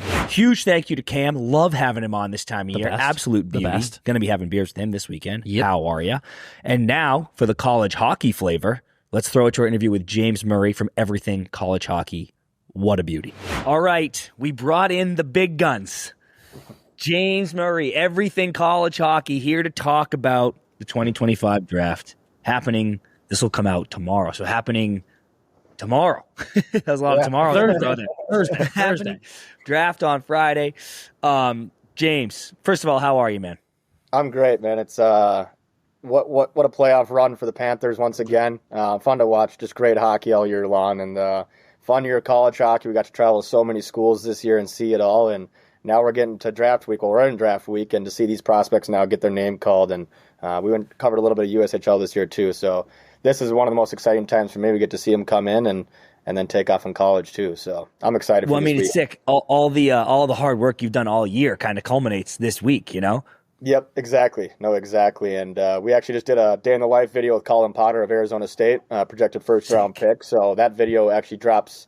If you're listening to this is tomorrow, so today it drops today. So it's out now if you're listening to this. And good insight on what it's like to be 17 years old playing in college hockey, and then now to hear your name called this week. He's pretty pumped. So great kid, and excited to see where he lands. I can't wait to watch that, dude. Like you said, all time moment for these guys coming up here. I would say that recently we've seen some huge guys coming out of college, right? Macklin Celebrini, Jack, I go back to Ike's, Fantilli, right? Like there's been some huge names. And maybe this year it's less so college, coming out of college heavy in the top. Obviously, Hagens has been projected one for a long time and is falling a little bit, right? I guess first question, is that what you're seeing too? And the follow-up question to that is, tell us who from those college ranks do you think will be the first guys off the board coming out of college hockey this year? Yeah, I think I see that. I think it's fitting that it's not the college hockey guys this year now with the new CHL rule being implemented. I'm curious to see where these guys go and how they are ranked versus the college guys. And I know like next year is going to be fun to see like how they compete. How does Gavin McKenna and those guys compete at the NCAA level? I think right now, though, Hagens is the guy that I don't think there's any worry about him. I know he got off to a slow start. His draft stock dropped a little bit, but that's a guy I think he has a complete game. And, yeah, he wants to put on some size and mature a little bit, but I think he's a for sure pick. I mean, I wouldn't wait till 5, 6, 7 to take him. I'd take him early on. But that being said, I don't follow the other leagues as much, but I think, the NCAA has time and time again and definitely proven these past couple of years to be the number one path to the NHL. So curious to see where they land. I think maybe that's part of mid down the road they move the draft age back a little bit. I think it's really tough to tell. But Hagens, okay. Hold on. Let's dig into that, dude. I like that take. Yeah, I like that too. Just filming with Potter last week, like the kid was 17 this year. Now he's 18, and make business easier for these GMs. Like it's so hard to see. A lot of these kids aren't fully grown into their body yet at 18. And it's the first time on their own, and having to do school on top of that. I just think it's young, and then you see so many draft prospects not pan out for whatever reason, and I think it's because they're getting drafted too early. Dude, okay. I'm very into that. Me too. And especially just the way it's like where you're born in your draft year is such a factor, right? And it's like, some of these guys are old. Like, this guy's so young. Schaefer, dude. Like, Schaefer's fucking 10 years old, I'm like, what the fuck? So I think that's a really interesting take. And I almost wish more guys, and I'm projecting here, but if Hagens goes back, I almost wish more guys would do that more often. I feel like the top end of that first round, it's so much pressure to get rushed in. But sometimes these guys, it's like, let them develop a little bit more, even if you're drafting them here. What do you think about that? Yeah, no, I really agree with that. I think just knowing him personally, Brock Faber and him going back, Jimmy Snuggerud, the guys from Minnesota, like going back for their third year, they develop so much. And listen, you go back for that one extra year, you still get to come in at the end of the NHL season and get your shot. So I think it's worked for those guys, and I would advise many prospects to do the same. I told Potter the same thing. Like, you're young, get another year, and if you're a first round pick, like the talent's there, you're going to get your chance. So enjoy it. College goes so quick; it's the best time of your life, and you really get to mature and grow into your body. And we saw it with Will Smith. He got off to a little bit of a slow start this year with the Sharks, but then really turned it around. But I think he would have been great. Another year at BC would have been great for him. Well, we love Smitty, but honestly, especially with the boys. But he's the best. He's the nicest kid. Like, and he's definitely NHL. I just think one more year, and it's not even a full season. You still get NHL games this year. You would have got a run to the NCAA tournament. I don't know. Maybe they win it too, if he stayed. Yeah. But it is. I mean, it's like you said. Like he found his feet. He was unbelievable towards the end of the year. And but that slower start is definitely another piece of evidence that staying in college or going to college is super helpful. It's like Billy Madison. He's like, stay as long as you can. Well, especially with the NIL money, if you have some of that coming in while you're in college, like you're still getting some money. So why not mature and have so true, dude. So true. $1 million, price tag above your head when you're in the NHL. It's a lot more pressure. So something I wanted to bring up with you, obviously these new guidelines and these new rules, we're going to get a lot of these Canadian kids who are able to play in college now, especially after they get drafted. Some of these guys can go from Canadian juniors and now pop into the NCAA. How big of a swing do you think we're going to see this year with a lot of these kids drafted in the first round who are maybe playing in Canada, who might now be going to some NCAA schools, getting some reps in there? And how big of an effect do you think that's going to have on college hockey? Do you think we're going to see a significant jump in speed and talent next year in NCAA hockey? Yeah, maybe not the first month or two, but definitely the second half of the season. I mean, every team's going to be more competitive. The rosters are going to be harder to make, and it might push those. I think the third, fourth line guys right now on every team are a little bit worried with the CHL players coming in. But I see a drastic change. Like the competition is going to be next level, and I think the number right now is like 30 to 40% guys coming from NCAA to the NHL. That's what you're seeing in the NHL prospects now. I think that's just going to rise. So I think that's the path to go. You get an education, you get the best time of your life, and you get to play against the best players in the world. And so if they're all going, yeah. So. And at sometimes, oftentimes, I would say an older group of guys, right? Like it's one thing to just light up juniors for 1 billion points against kids your age, but you go to college hockey and you're playing against some grown men. I think that's a huge factor of it too. 100%. I'm curious to see what Gab McKenna does, where he chooses and how he does in the NCAA game. He's going to be playing against some 24-year-olds. So, I mean, that's going to change the game for him. It's tough. There's not a lot of room and less space and a faster pace once you get to NCAA. So, yeah, James, you said, it's going to take some time. Different style game they're used to. Very offensive leagues, a lot of those Canadian leagues. So, a lot more defense in the NCAA and better goaltending. Yeah, damn right. You said the competition level is going to be next level, which I agree with. And also, and I'm projecting down the road here a little bit, but I think it's going to start springing up more D1 programs, the way we've seen Penn State and Arizona State and things like that. Do you see that in the forecast too?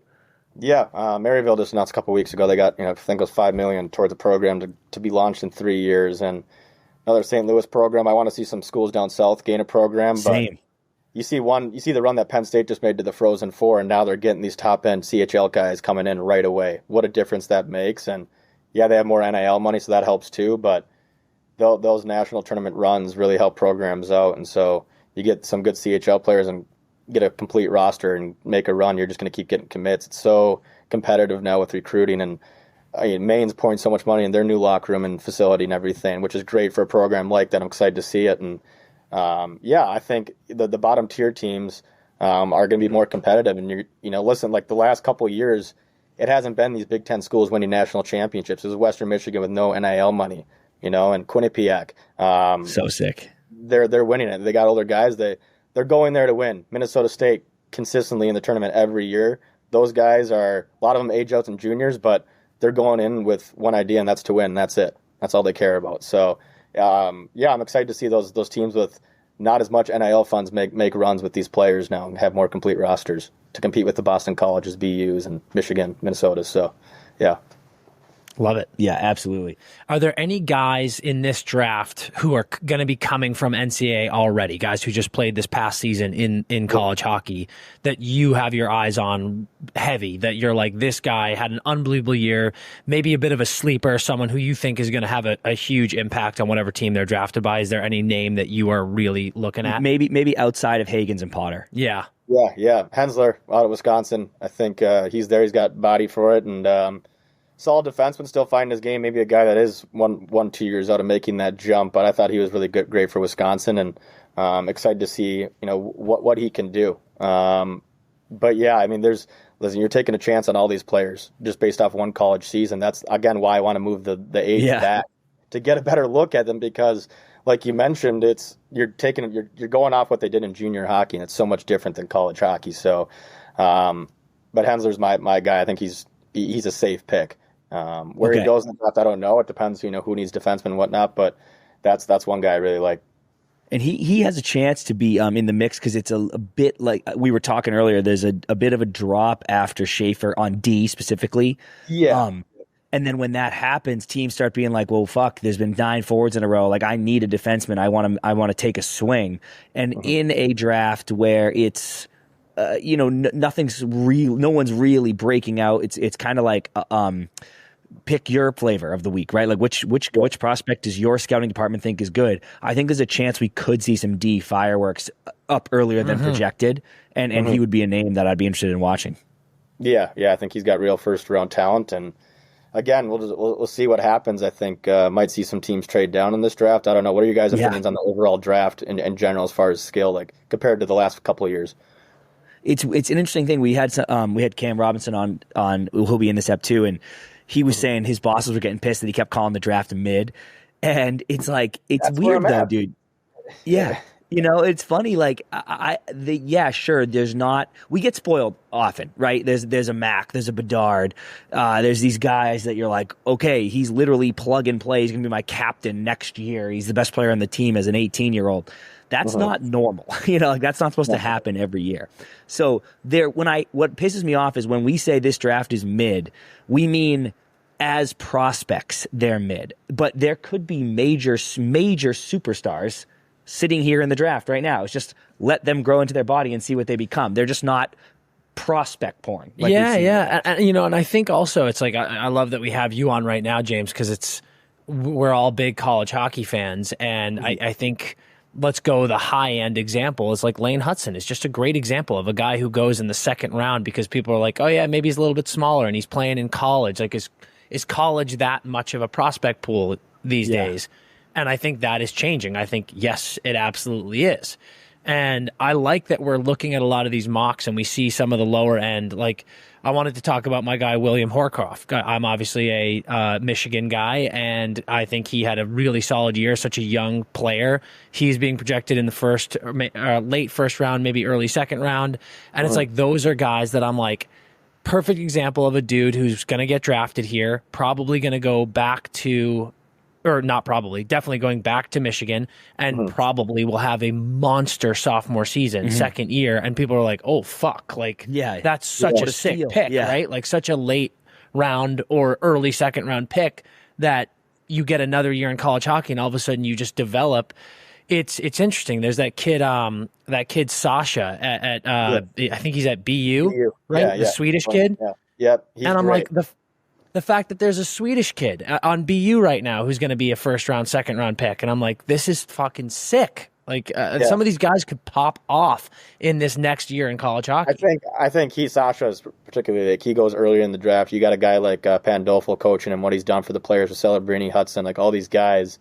He's won every season, getting their team to the Frozen Four and developing these players and NHL talents. So that's a guy that I could see going earlier for sure. Decent size with great playmaking ability. Another guy that's not in college right now that I want to put out there for Minnesota people, they know him, Mason West. Going back to Edina High School to play quarterback. Huge body, already has the NHL body. We watched him in the state tournament this year in Minnesota. Great talent. I just spoke to him last week. Yeah, he's going to Michigan State. He committed, but he's playing his football next fall in Edina and then going to Fargo and then to Michigan State. So I think a team could take him earlier as well. Another guy that's projected in the second round, but take a chance on him with a big body. Dude, he's super exciting. I loved reading about him. That's crazy. I wanted to ask you, I wanted to touch on such a good call by you with looking at something like Pandolfo and BU in the pipeline. So much credit belongs to these programs too, right? The way they're shaping these kids to take the next step. That's such a big factor of in this draft, I would argue, not just the talent that you're looking at as the prospect, but kind of where he's coming from and who's been molding his game. Right. No, it is a big factor. There's a lot of great coaches in college hockey, but you look at these big programs, BC with Greg Brown too, same thing, developing these guys, and they're jumping into the NHL and taking off. What did Gauthier have this year? 20 goals, Cutter on the Ducks? Yeah. They're molding these players, and they're becoming, college hockey is almost pro hockey now. I think we talked about that on my podcast a little bit. Now there's some money involved, and some of these facilities are better than the NHL facilities. Like they're nonstop training and preparing you for the next level. So yeah, it really depends, who your coach is and what resources you have in college to prepare you for the next level. But for a lot of these programs, it's working out, and we're seeing success for a lot of these guys in the NHL right away. So.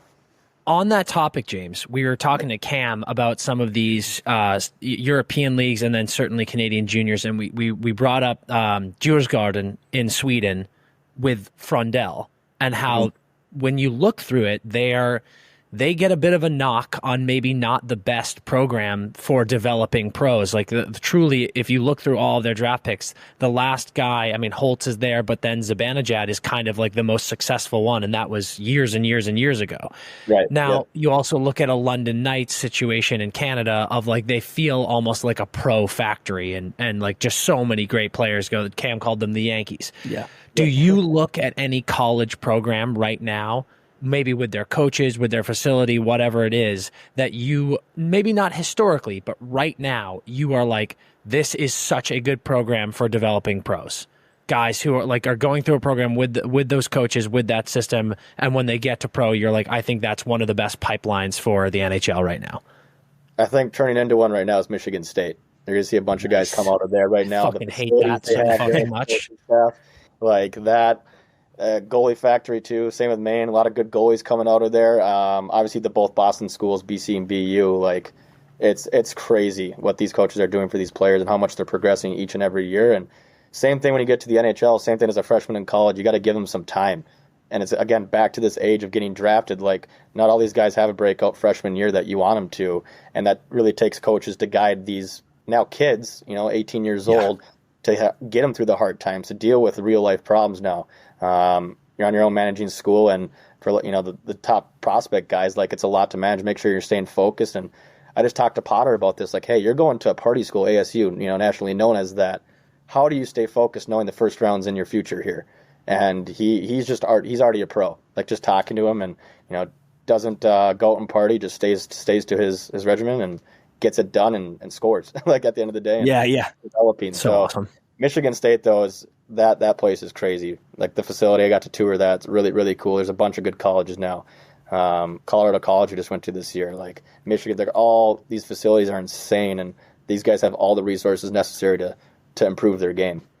I'm a little surprised to not hear Denver coming out of your mouth right now. Denver too. I should have said Denver. Okay. But they've had their good guys too. Carl, one of the best coaches, obviously just received a bunch of NHL offers. So, and Western Michigan's becoming that too with the new arena coming. They're going to have all those amenities too. But yeah, Denver's definitely produced their fair share of prospects and won championships. So Carl's mastered the program at getting to the NCAA tournament every year. No team wants to play him. So very good spot to go. And my buddy Eric Polkamp went there from Bemidji to Denver and said he developed his game so fast and loves where he's at right now. Sharks draft pick. So, Carl is one of the best at developing guys, and obviously that's part of the reason why he's got the USA role and coaching these World Junior teams too. So, dude, they're like the Sam Bennett of college teams, where they just play off. Like they're an entirely different animal in the playoffs. They don't even. They're give a hockey shit. school. These other schools I just mentioned, like Michigan State, football and basketball, they have too. So, Denver, it's unique what they've been able to do.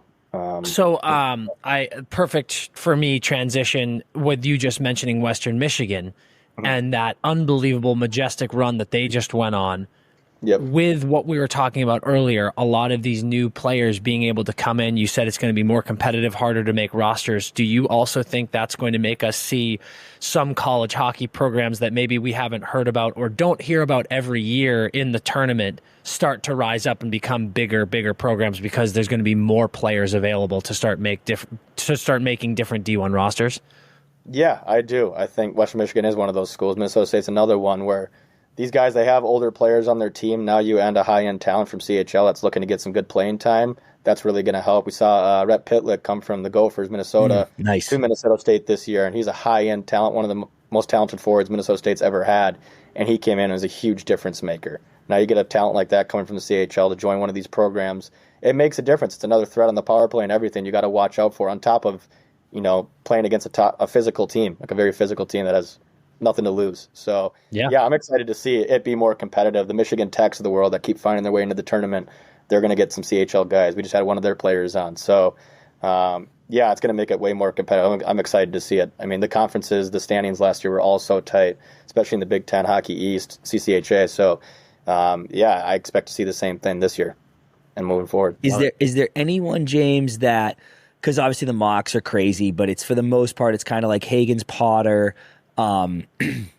Hensler, Dan's boy Will, Sasha. That's kind of like the first round college hockey names I'm seeing. Is there anyone on your radar that you guys have met with or anything like that maybe isn't a first round name that the listeners haven't heard of, that you're like, I love this guy's game, it might be a later round pick, but you're interested in him? Yeah, Maceo Phillips. He is committed to Minnesota too, but he's huge. He was in this Colin Potter video coming out. 6'6" body defenseman, like just such a great kid too. Works his ass off, and another kid from the program. But that's a guy that I want to see go earlier. Maybe his speed isn't there yet, but I mean he is quick for a big guy like that. So that's one guy that could be going second, third round, and that I would take a chance on going earlier. I love that one, dude. 6'6" defenseman. You kidding me, dude? Me too. Send him to Boston. He's strong, man. He's a big kid. I couldn't believe he was 18 when I met him. So isn't that funny, dude? Because especially in the league these days, some of the guys are so small, and we meet them for interviews, and I'm like, thank God, you're tiny. But I love when you see a big boy, he's 18 years old, and you're like, Jesus Christ, dude. Yeah, that's awesome. So, James, if I can put you on the spot going to the draft here, I want to hear your mock top 5. We've got the Islanders, Sharks, Blackhawks, Mammoth, and Predators. Who do you think that 5 run is going to be? And this is like you every pick. I am now momentarily making you the GM of these teams. You get to pick your player. Yeah, I mean, I think Schaefer and Misa are good picks. I would take Hagen's 3. Dude, this is perfect. I think he's a safe pick. That's why I take him earlier. I don't know if some of these teams will trade down too. I know some teams have discussed it, so that's where I'm like, I'd rather take the safe pick there for one of those guys taking Hagen's. After that, I think some teams are going to trade down, but I've heard good things about Jackson Smith too, and I mean that'd probably be 4 for me. I don't know. McQueen maybe at 5. It's tough. Okay. Like WHL is such an offensive league, and that's where like I've been trying to just figure out how are these guys going to translate into NCAA that are coming over. Hold on. Did you just have Jackson Smith 3? 4. No, Hagen's 3. 4. 4. Sorry, I meant 4. Yep.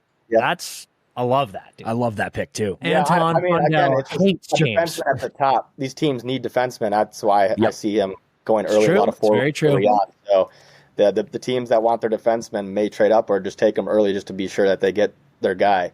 Dude, we were joking about that with the Sharks, where it's like they want D so bad, and if anyone could jump to 1 and take Misa 1, like if somebody really wants him, Chicago maybe, and they get Schaefer, they'd be thrilled. But presuming Islanders don't want to trade, so they're going to take Schaefer, and then the Sharks are kind of I mean, you're not fucked, you're getting Misa, but they're kind of like, damn it, dude, I wanted D, but my position on the draft board just doesn't lend myself to it. Yeah, and you just can't let a guy like Misa go.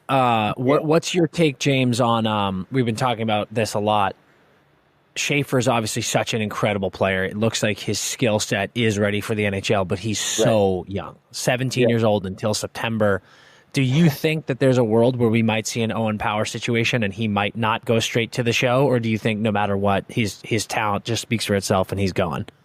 Possibly. I mean, I don't know his options right now, to be completely honest. Like, I mean, I would go this Owen Power situation. I think, wait. He's so young. Like, you're playing against 35-year-olds, some of them that, are looking to take you out, especially come playoff time. So it's so important on development of these kids and their confidence too, and how easy that can be broke down with a slow stretch. So, I think he's going to play elsewhere instead of the NHL right away. That's what I would do if I was a GM, not rush him in. Dude, it is a team like the Sharks. They're not playoff ready yet. They don't have that yet. Mm-hmm. Yep, right. It is crazy it's so easy to we watch the game on TV and you see a young kid, a Bedard, a Mac, just like completely fitting in. And I mean that as a compliment, right? Yeah. You're just so fine. You're an NHL player. You're scoring 20 goals.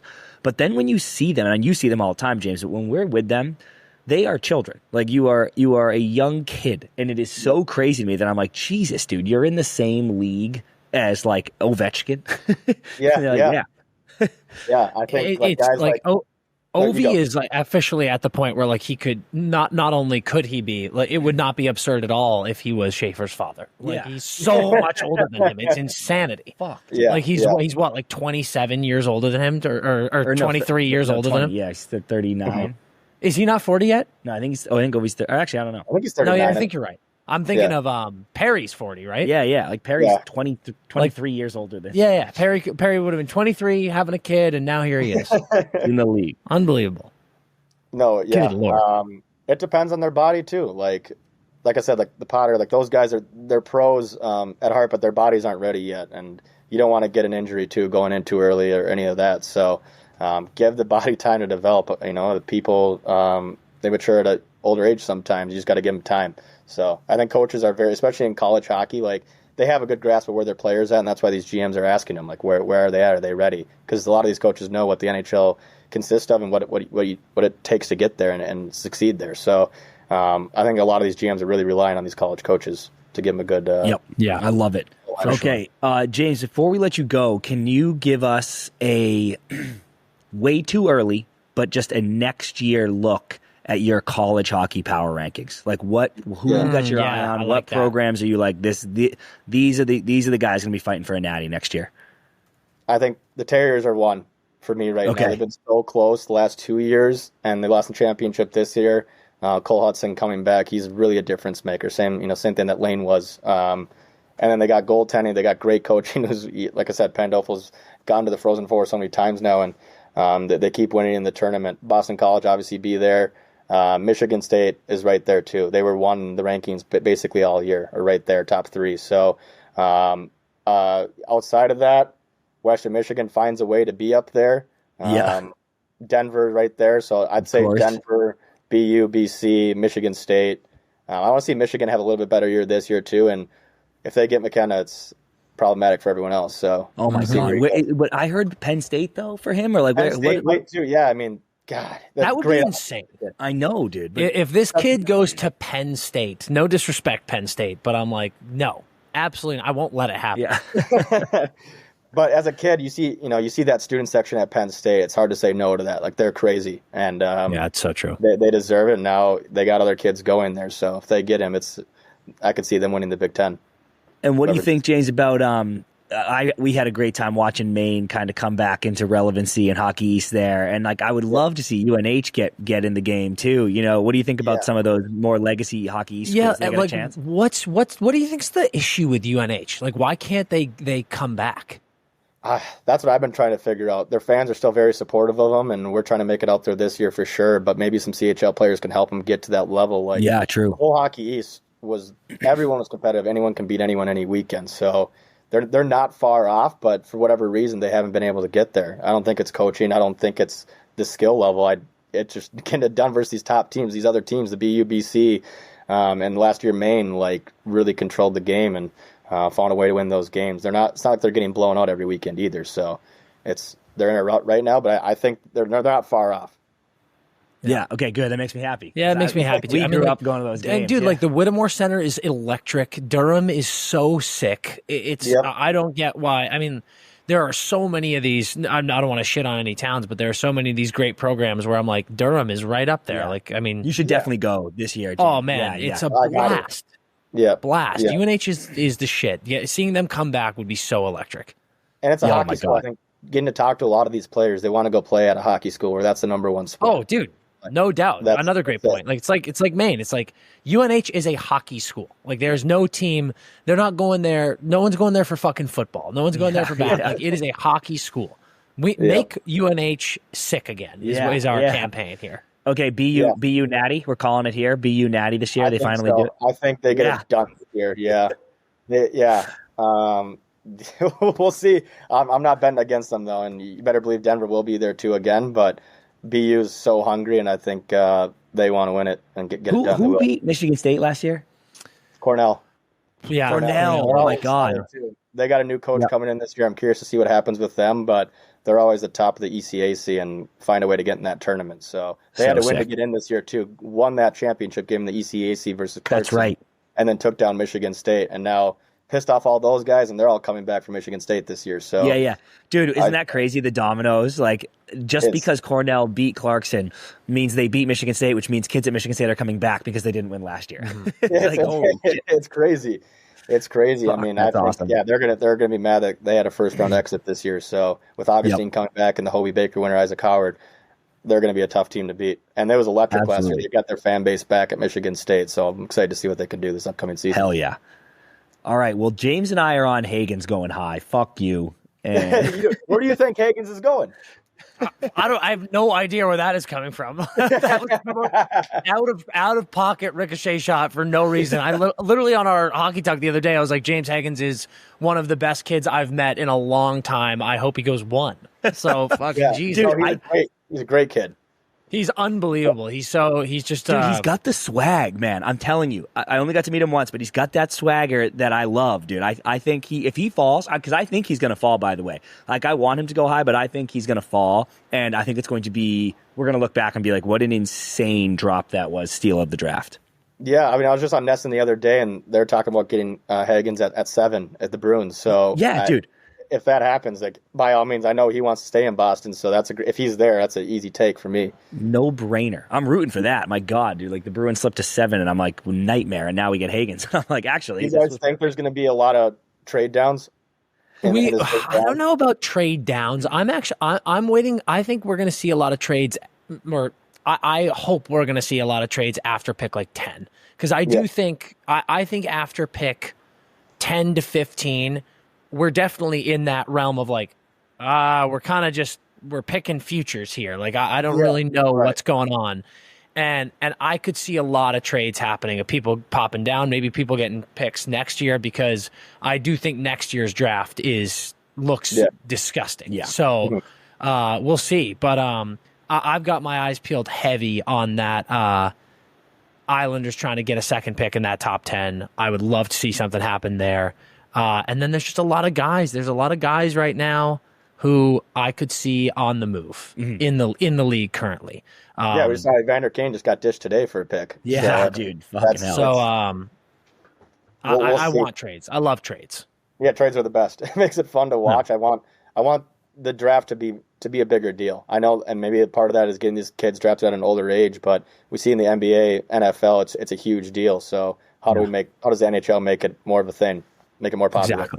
Exactly. Trades is one of the ways. So. Well, James, you're the best for popping on, dude. And anytime we get to pump the tires of college hockey, we love that opportunity. We got to do it more this season, I think, especially with maybe some of these kids. It's coming. College hockey's growing, dude. And if we're gonna make UNH great again, we need to start helping. So let's do it. But dude, thanks so much for popping on, and let's make sure tell everyone where they can find you and where your articles and everything are coming out. Yeah, everything college hockey on Instagram and YouTube. Those are our two biggest platforms. Team ECH on Twitter, now known as X. But that's where it is. So a bunch of videos coming out still, and we're excited to visit more schools next year and keep growing this game of college hockey. Amazing, bro. Hell yeah, buddy. Thank you so much. Gotta love James. Everything college hockey. Make sure you go check them out. College hockey's growing. We're growing the game. Yeah, it is. As we finish up our draft talk, we are now kicking it to something very exciting. Jack Falahee, unbelievably talented actor, amazing dude. We're also going to be hanging with him this weekend. He's got this fantastic movie coming out. It's going to have a nice, awesome premiere here in LA this weekend. Shattered Ice. He's one of the stars of the movie. Getting you some nice entertainment and acting flair on the episode today. You get to hear a little bit about Jack's story, and we get to tease this movie that's coming out. Hopefully you can all see it soon. Let's kick it to Jack. Have a blast as well. All right. We are joined today by the incredibly talented, incredibly good-looking Jack Falahee. Just a dude, you know what? Weapon. We're like, that's kind of our thing. Like everyone's like, all the hockey bros are idiots, but there's like the LA pretty boys. So I'm not sure you're what's allowed been funny to be is slowly transitioning the show into doing more entertainment stuff because we write. You're kind of breaking down the walls and you're starting us off hot, literally, which is something we appreciate. I'll take it. I need the gas up. Thanks, fellas. There you go. Of course. That's what we're here for, dude. That's what we're here for.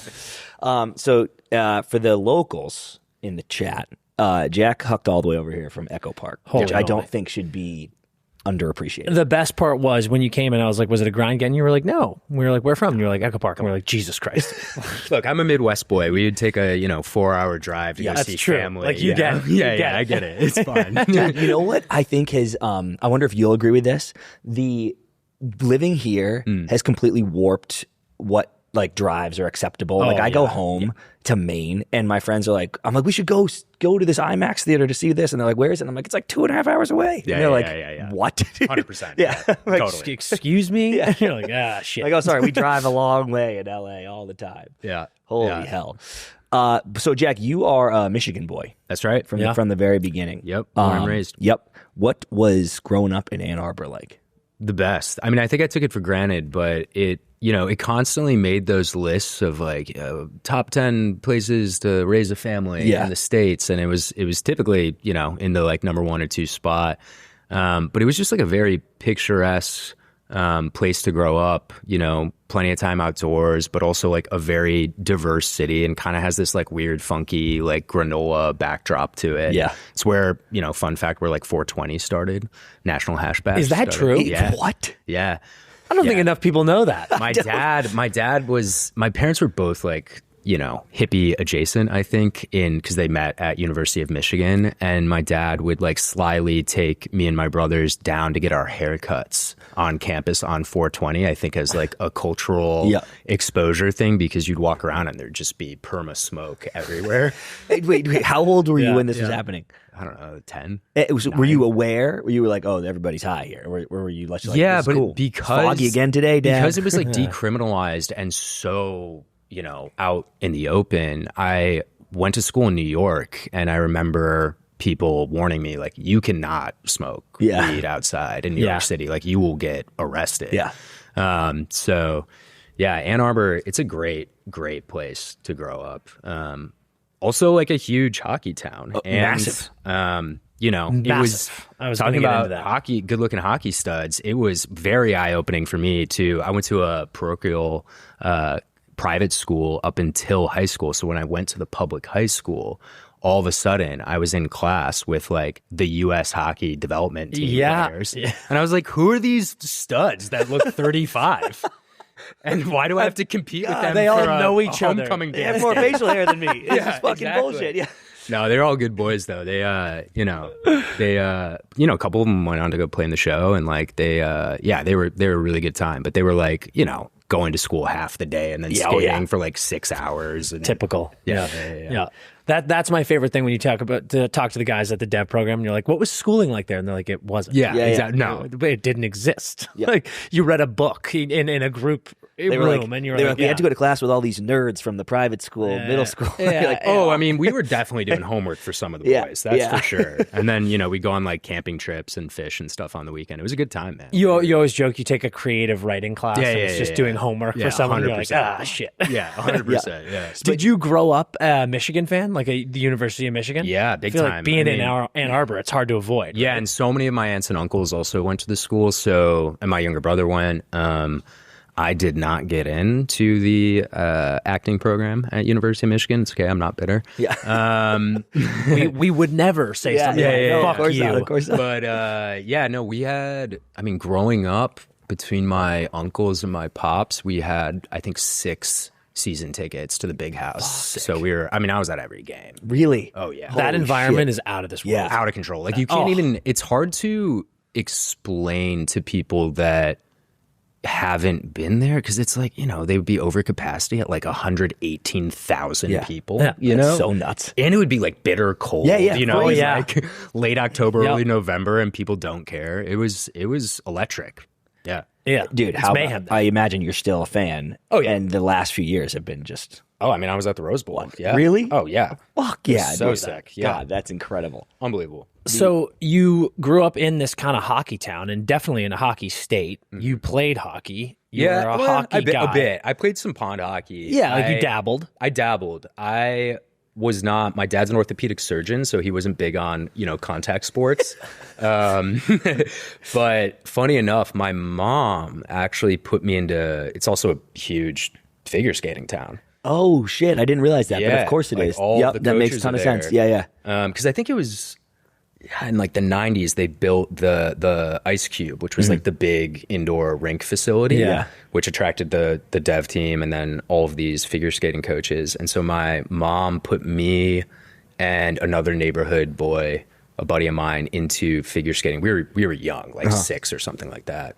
And I think I lasted like one class, and I was like, this isn't for me. Yeah. And then he kept doing it, and now he has an Olympic gold medal.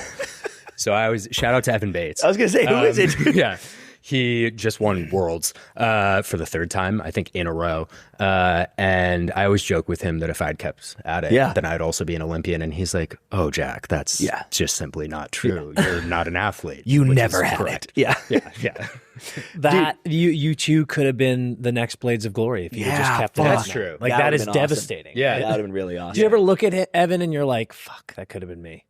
No, because he's like 6'4" and a god. You know what I mean? Yeah. You guys have been around that your entire lives, but like, there's those guys, right? That just, they're just built different. Mm-hmm. Yeah. Oh, and like for sure. Every single sport, like he would pick up a basketball and just be clowning on us, just like windmill dunking on people. 100%. Yeah. What the fuck? Dude, you see it in the pros all the time where it's like, guys, Patrick Mahomes is like, well, I could have been an MLB shortstop if I felt like it. Yeah. Like, oh, cool. Yeah, like Brady gets drafted by the Expos too, and you're just like, fuck off, man. What are you doing here? So insane. Totally. I actually think we took a few figure skating like camps, but it was like hockey. It was figure skating coaches, but they were like, they knew we needed it for hockey. You know what I mean? It wasn't trying to be a figure skater. They were like, we're trying to get your hips to open better and get on your edges. Makes sense. And I actually thought that was sick. I was like, man, we should have done this earlier. Yeah. It's tricky though when you're younger that you don't want to. Like when you're a little kid and your parents are like, do this figure skating camp. You're like, no. Yeah. But when you're better and older, you're like, I can see through the trees here of why this is good. Definitely. Makes sense. Yeah.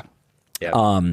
Okay, so I was going to ask, why no Michigan? We will not be discussing that now. We will never bring up we'll Michigan never bring again. that up again. Fuck that program, and we're moving on. Yeah, so off to New York. Yeah. But I would say... when did you realize that you wanted to act? Yeah, that's where I was headed. Because that's always the fun question. Is like you grow up in a family who's clearly into sports. Yep. You're doing things like the figure skating class and all that. At what age were you like, you know what? I like theater. I like the arts. I want to do this. Because I know you've done some stage work. You were in Midsummer Night's Dream and things like that. What else? Research, nice. Yeah. Yeah. I mean, it was sort of a Hail Mary, to be honest. I was an all right student, but I didn't have a clear vision of like what I wanted to do post high school. And Ann Arbor is I think a competitive place to grow up. It's like a very high achieving environment. Hence the Olympians. US Dev program. Dude, it's like NHL players, Olympians. Totally. So get me the fuck out of here, man. And, you know, my older siblings are both like very impressive. And one was already in law school and the other was on a medical track. And so I think my parents, for me, were just kind of like, oh God, what is he going to do? You know? And tragically, which ties into the film we're talking about today, I lost a friend to suicide my junior year of high school. And I had like been in choir and always had some like music in my life. But I wasn't a really big theater person, and this friend of mine was. And I had a grief counselor that they brought in who very smartly could see that I was not dealing with his passing well. And he was going to do the fall musical that year. Yeah. And she suggested that maybe I should do it as a way to sort of like work through my grief. And so I auditioned and got like a very small part in the show. And afterwards, a student that was going to University of Michigan for musical theater, which for those that don't know is the best program in the country. They accept 9 guys every year, which is why I didn't get in it. Yeah, this actually makes more sense. Yeah. But Mike Masalam, who was a student at the time, he saw me in the show and came up to me afterwards and was like, have you considered pursuing this further?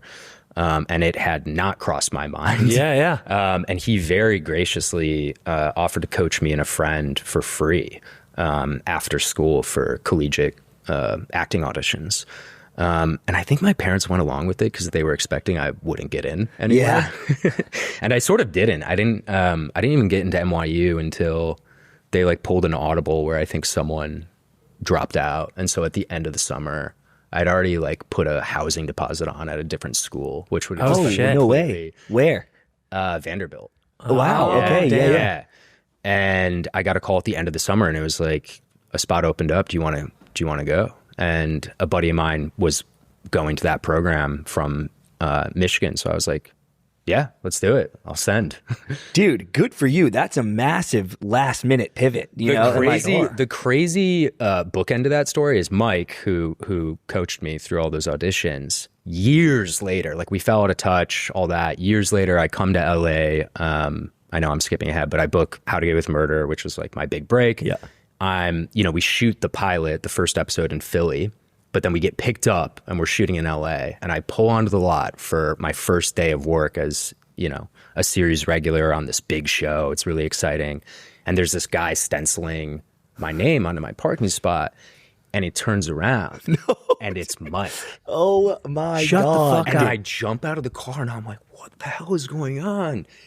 And he's like, yo, this is a bit beneath my pay grade. I'm actually the lot manager here, but when I heard that you were coming to shoot your show, I wanted to be the one to welcome you to the lot. Isn't it the most awesome, unbelievable Hollywood story? Awesome. But so we're good friends to this day. Yeah. Was that him? I would have got so emotional. There. Oh yeah, I was sobbing. Yeah, for sure. Like that's such a full circle moment. It's insane. Wow, man. Do you, if you don't mind me asking, your friend who tragically passed, what was his name?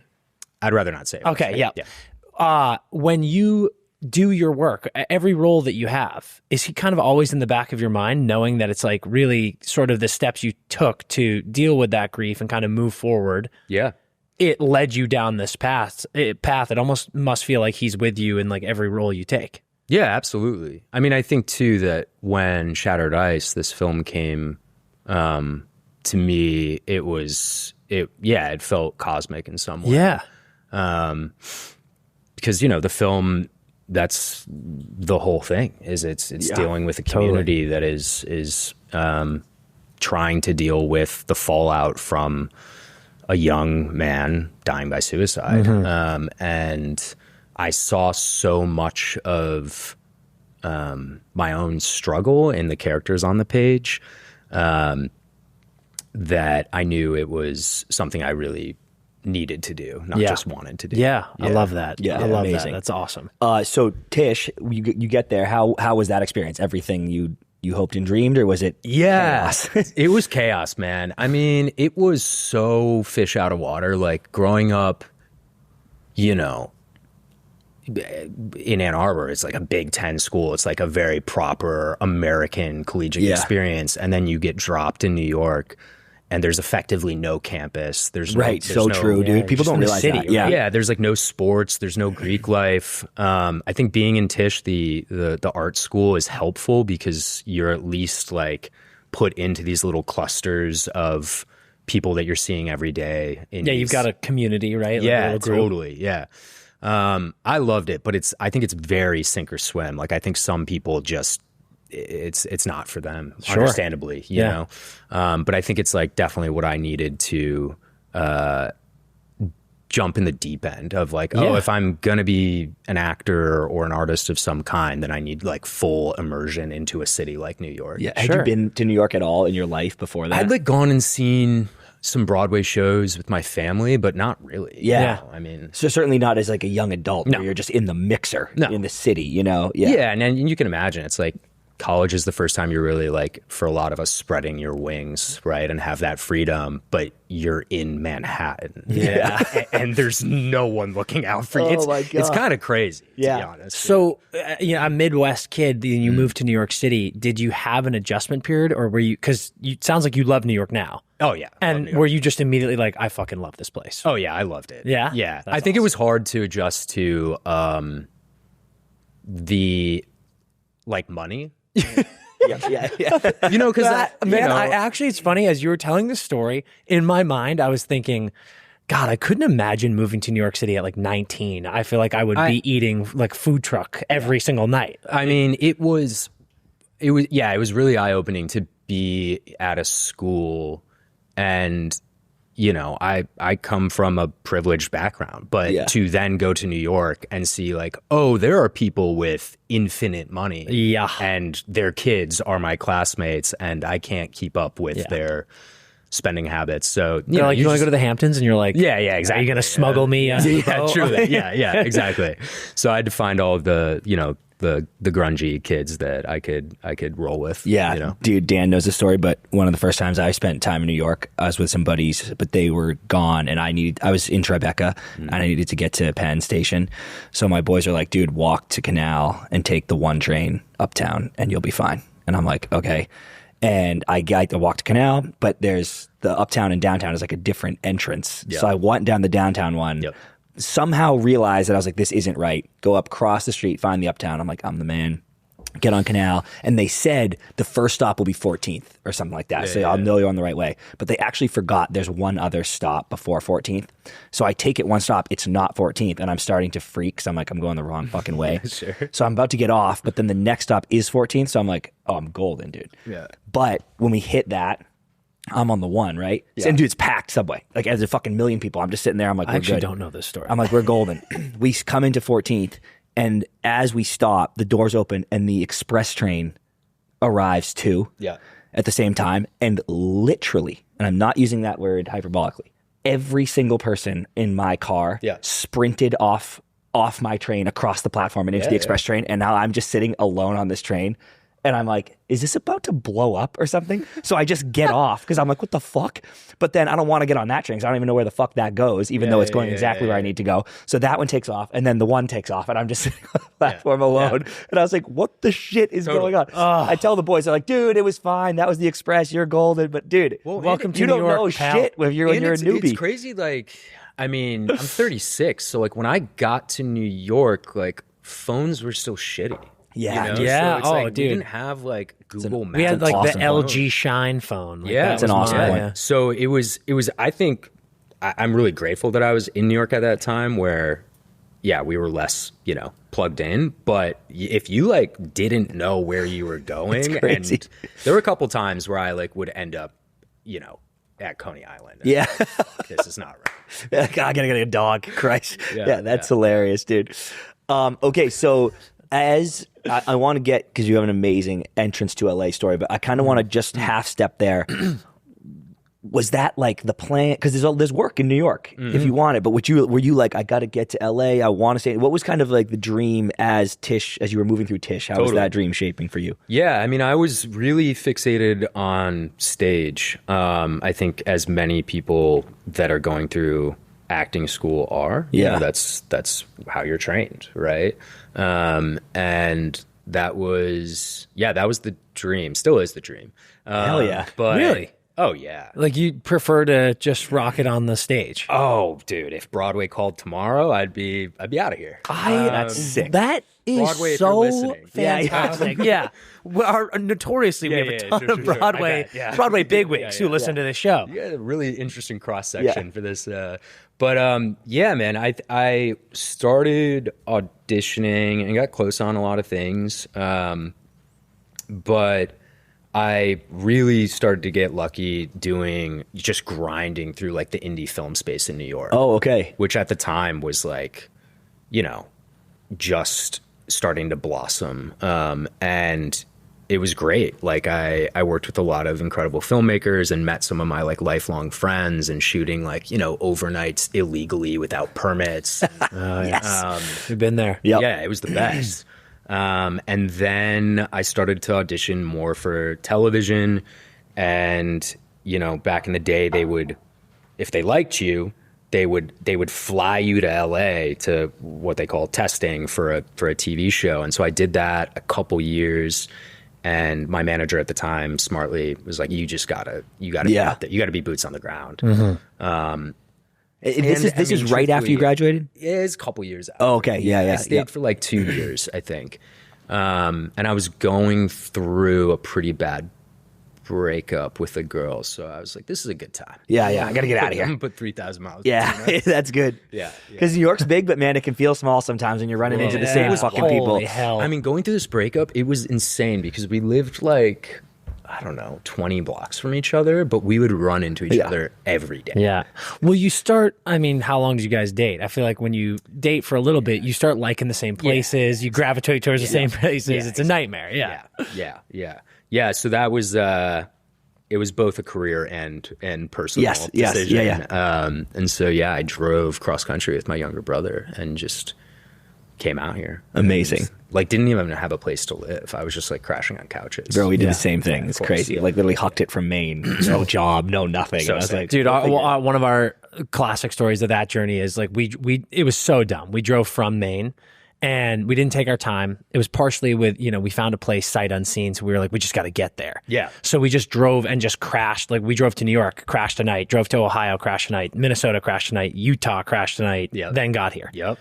We got here after like 6 straight days, so tired, picked up our keys from a buddy who got it from the property management company.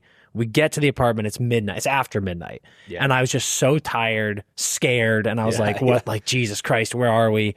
We get into this place, and I had spent weeks on the phone with LADWP to make sure that everything was set up. We key in the door. I hit the light switch, no power. I literally collapsed to the ground and started crying because I was just like, we're not supposed to be here. Yeah, sure. It was awful, insane. dude. Yeah. Oh my God. we would go during the days because it took a while to like get the fucking power on. During the day, we'd like go to a Starbucks and like have power and internet, Yeah. charge our laptops, Yeah. and then come home eventually and just watch The Office on Dan's laptop till it died, and then we'd go to sleep. Yeah, sure. There's like nothing else to do. Yeah, You can't even turn the lights on. No, It's like you might as well go to bed. I get it. My buddies, they had. I was in Zion National Park with my younger brother, and we had just done like the big Angels Landing hike, and we were supposed to like camp for 2 more days. And then my buddy hit me up and was like, "We have extra tickets to, I think it was Old J, maybe a concert, here." And I was like, "Fuck it, we're driving to LA tonight." go. So we went and saw the concert, and I was like, "We don't have anywhere to stay," and so we ended up crashing with them. It's supposed to be a week, and it ended up to 2 months. Yeah, for sure, dude. But they were all working at McKinsey. They could. They're Oh fine. Dude. yeah, Fuck they're off. fine. Buy me Jesus groceries, dude. Christ. Yeah, what the fuck? Get me. drinking all their whiskey, eating Yeah. all their food. And, Amazing. Yeah. So please tell everyone why you are the bane of every other actor on Earth's existence. Yeah, I mean, I got lucky quick out in LA. I mean, I eventually got an apartment of my own, and I'm actually still at my boy's place. yeah, Gas. actually still Yeah. it's now guest house, which Yeah. is sick. No, I got a crummy apartment on the 2. I remember when my dad came to visit, he like went out on the balcony and it's just like freeway noise, and he's like, "It's nice. Yeah. This is nice." He's coming from thanks, Ann Dad. Arbor. Yeah, dude. yeah, This yeah. is lovely. Yeah, exactly. Like, not I've got my not what lawyer he and was- doctor siblings. Yeah, and yeah, I'm yeah, living not what he under. was I'm living under a bridge. Yeah, pretty much. I actually got mugged. Come on. That first Halloween. on.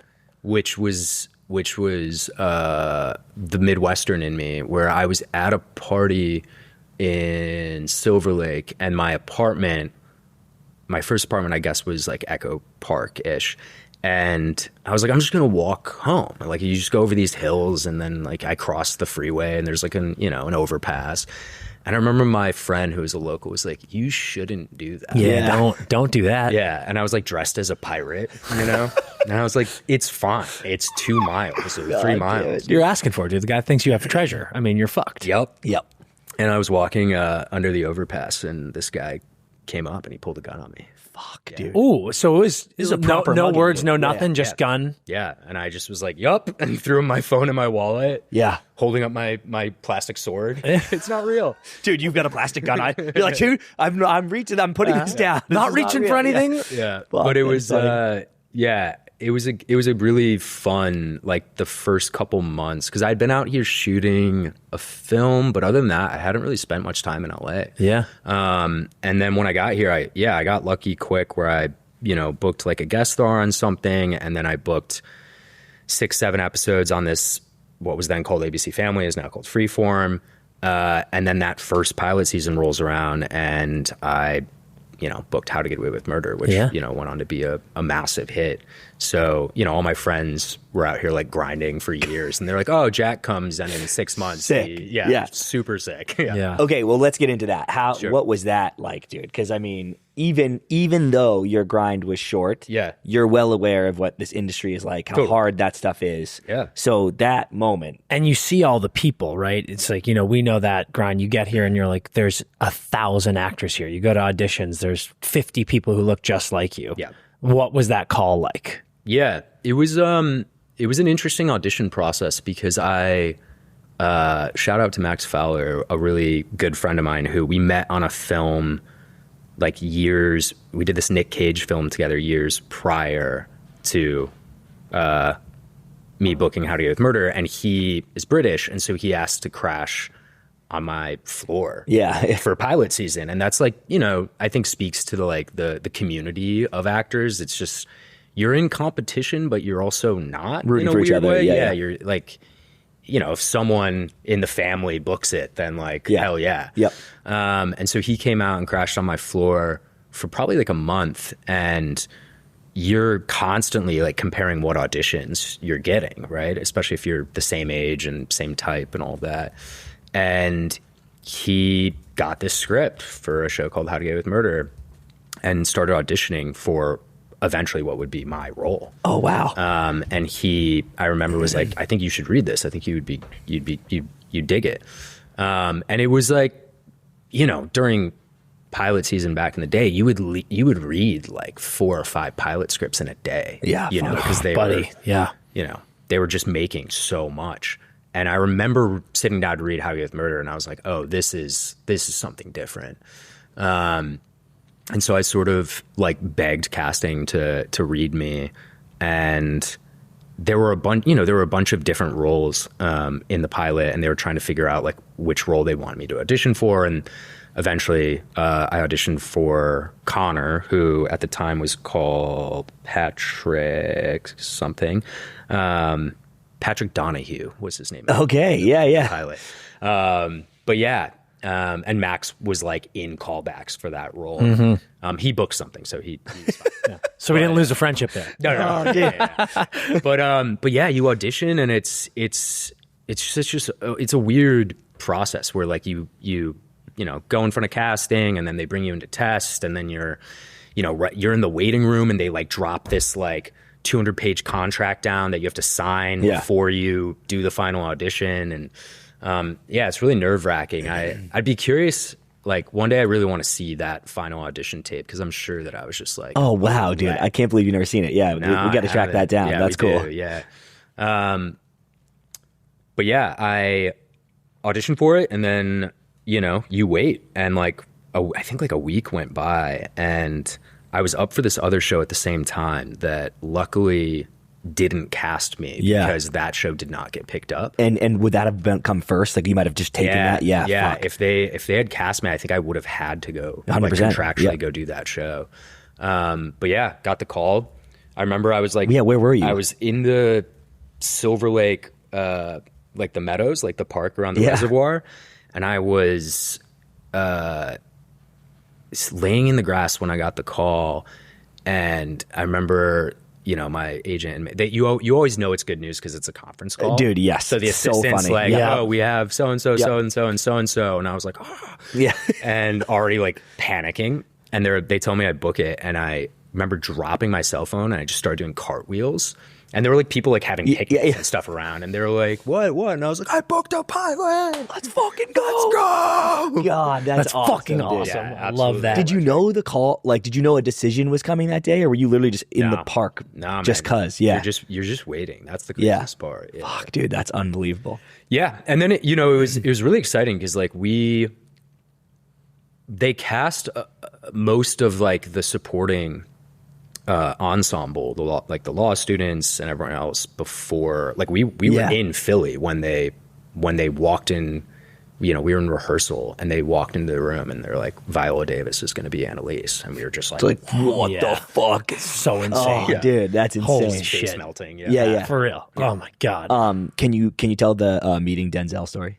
Denzel, dude, that was so nerve-wracking. Yeah. You can imagine that, like, having Viola Davis be your lead, there were a lot of people that come visit. Yeah. And the two craziest ones, I think, were Kobe. Oh, shit, dude. And yeah, tell them both. My boys are still. I was trying. I mean, it's like he came in to talk to Viola, and so I wasn't trying to like get a picture with him. Right. But, like, to this day, it's like one of my biggest regrets. Oh my God. Like, I was just next to him. Yeah. Could have just asked for a photo. He would have done it. 100%.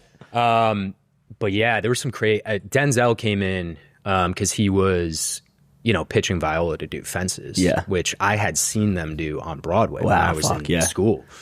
But it's Denzel, the GOAT. And he came in on a day where we had a table read. So, for those who don't know, like, you're shooting, and then at lunch you might read the next episode that you're going to film so that the writers can hear it out loud and get notes and whatever. And Denzel comes to meet V. She didn't tell us that he was coming, which is smart. Psychotic. Yeah. But I get it. Like, she didn't want to stall panic. He comes to the table read, which I thought was... That's crazy. Yeah, that is crazy. And I always sat next... you have assigned seating, and I always sat next to Viola, and so he sat across from us, right? And so I'm just, like, sitting at this table with my script, like, shaking. Yeah, truly. Denzel Washington. But I got to tell you, that was the most electric table read we had in 6 seasons. Oh, everyone's turning it on. Oh, afterwards, out the of writers control. were like, that was a really good episode. The script is perfect. Like, oh, I wonder why. Yeah, exactly. Fuck, that is awesome. But yeah, he just sat there the whole time like this, and he like nod every now and then. Yeah. Oh, God, that was my line. Yeah, like you deliver a line, you see a nodded at subtle me, nod from nodded at Denzel, me, and you're like, my man.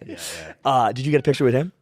Fuck, you can't ask him for a photo. Get out of here. It is so funny the amount of times that you know, because you're a part of this world, right? Like you're part of this industry. You don't want to ask for pictures, but then they pass you by, and you're like, why didn't I do that? Totally, I wanted 100%. That picture. It's so true. Yeah, 100%. Oh God, we did that celebrity hockey game at Crypto for the Fires. Yeah, sick. And Steve Carell was on my team. Yeah, and we were like in the locker room, hanging out, shooting the shit, drinking beers, and when he got up to leave, I was like, Steve, I need a picture. And he was like, yeah, of course. And I was like, oh, thank God I asked. It's so worth it. You got it. Yeah, so you many have of those to. misses. Yeah. Okay, I promise we're going to get into Shattered Ice next, but tell everybody what you have upcoming. So, like, what else? What is in the pipeline for you? Yeah. Shattered Ice, I'm hoping a wide release. I have a couple other films. I just shot this psychological thriller called The Block. Just finished that up. Was shooting in Asbury Park and Philly.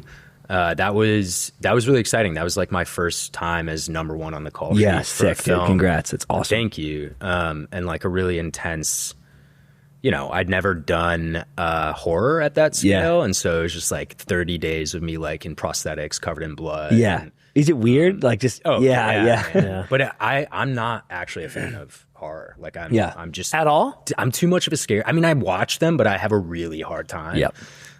So part of the draw for me in doing the project was to like see how the sausage gets made. Yeah. It's good on you. And like I think it helps. Yeah, you know? definitely. Or I'm like, oh, this is so silly when you see it, you know, in person and you're experiencing it. Do you appreciate horror a little bit more now? Oh, absolutely. Nice. I mean, I especially just knowing how, you know, it's like you shoot a blood gag and then you have to reset everything. Fuck. You know, to shoot it again. It takes so much time. But, you know, I think and the fans are just like, the horror fans are so amazing. Like They are. Oh, my man. God, so bro. we shot at I play like a horror novelist in the film, and we shot at an actual horror convention in Jersey where, you know, I'm playing this author, so I have a booth set up, and we just put out a call to anyone at the convention if they wanted to be extras in the film, and it was like 200. Wow, sick. Yeah. And that really warmed my heart. So it was a really good experience. Man, we always talk about, you know, you know how it goes. It's like today's day and age, it's so hard to get an original film made. Yeah. And studios just don't fund anything anymore unless it's IP, unless it's a sequel, and blah, blah, blah, blah, blah. And I feel like every year we see like the darling of the year that was a $7 million project that makes, you know, $220 million. Yeah. It's always a horror movie. Yeah. It's Long Legs, it's Smile. And it's just like the horror fans will fucking come out in droves. Yeah. It's so cool. Yeah, it's super cool.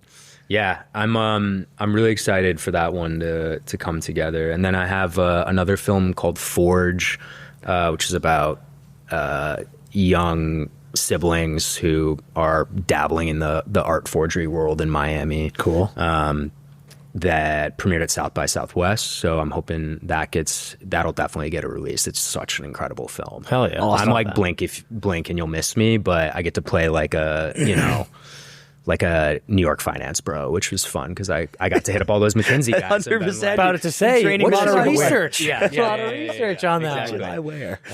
Amazing. Yeah, so that was sick. And then I'm doing a show for Audible right now that I don't think I can talk about, but it's going to be very exciting. I like that a lot. I like that a lot already. Yeah. Okay, so as mentioned, Shattered Ice. Shattered Ice. You play Coach Dave Dunn. I do. Tell everyone give everyone a quick synopsis of the story. Yeah, first. please. Yeah, Shattered Ice. It's a hockey film, but it follows a community that is reeling from the tragic passing of one of the star players who dies by suicide. Takes place in a small town in Massachusetts, and yeah, it really just gets into it. You know, it picks up a year after his death, and it just follows this team and the community at large and how they work through that event and grief and heal. But it's a beautiful film. I feel really lucky to be a part of it. But it also made me think a lot about, I know I'm going off on a tangent. No, please. No, this is what we want. It made me think a lot about how rare it is to see male friendship, especially in like the world of athletics, shown with emotional depth. And thinking a lot about like locker rooms and having been, a bad athlete, but an athlete in high school, and how I took those spaces for granted. Yeah. And how like you don't realize until you're out of them that, oh, I'm never going to have that experience again. Like I'm never going to be in the locker room with the boys in that way again. And how, you experience your first big win together and learn how to deal with loss and how to sit in silence and, work through big, complex, hard things with just like a group of guys, and how formative that is, and how that makes you into the man that you become.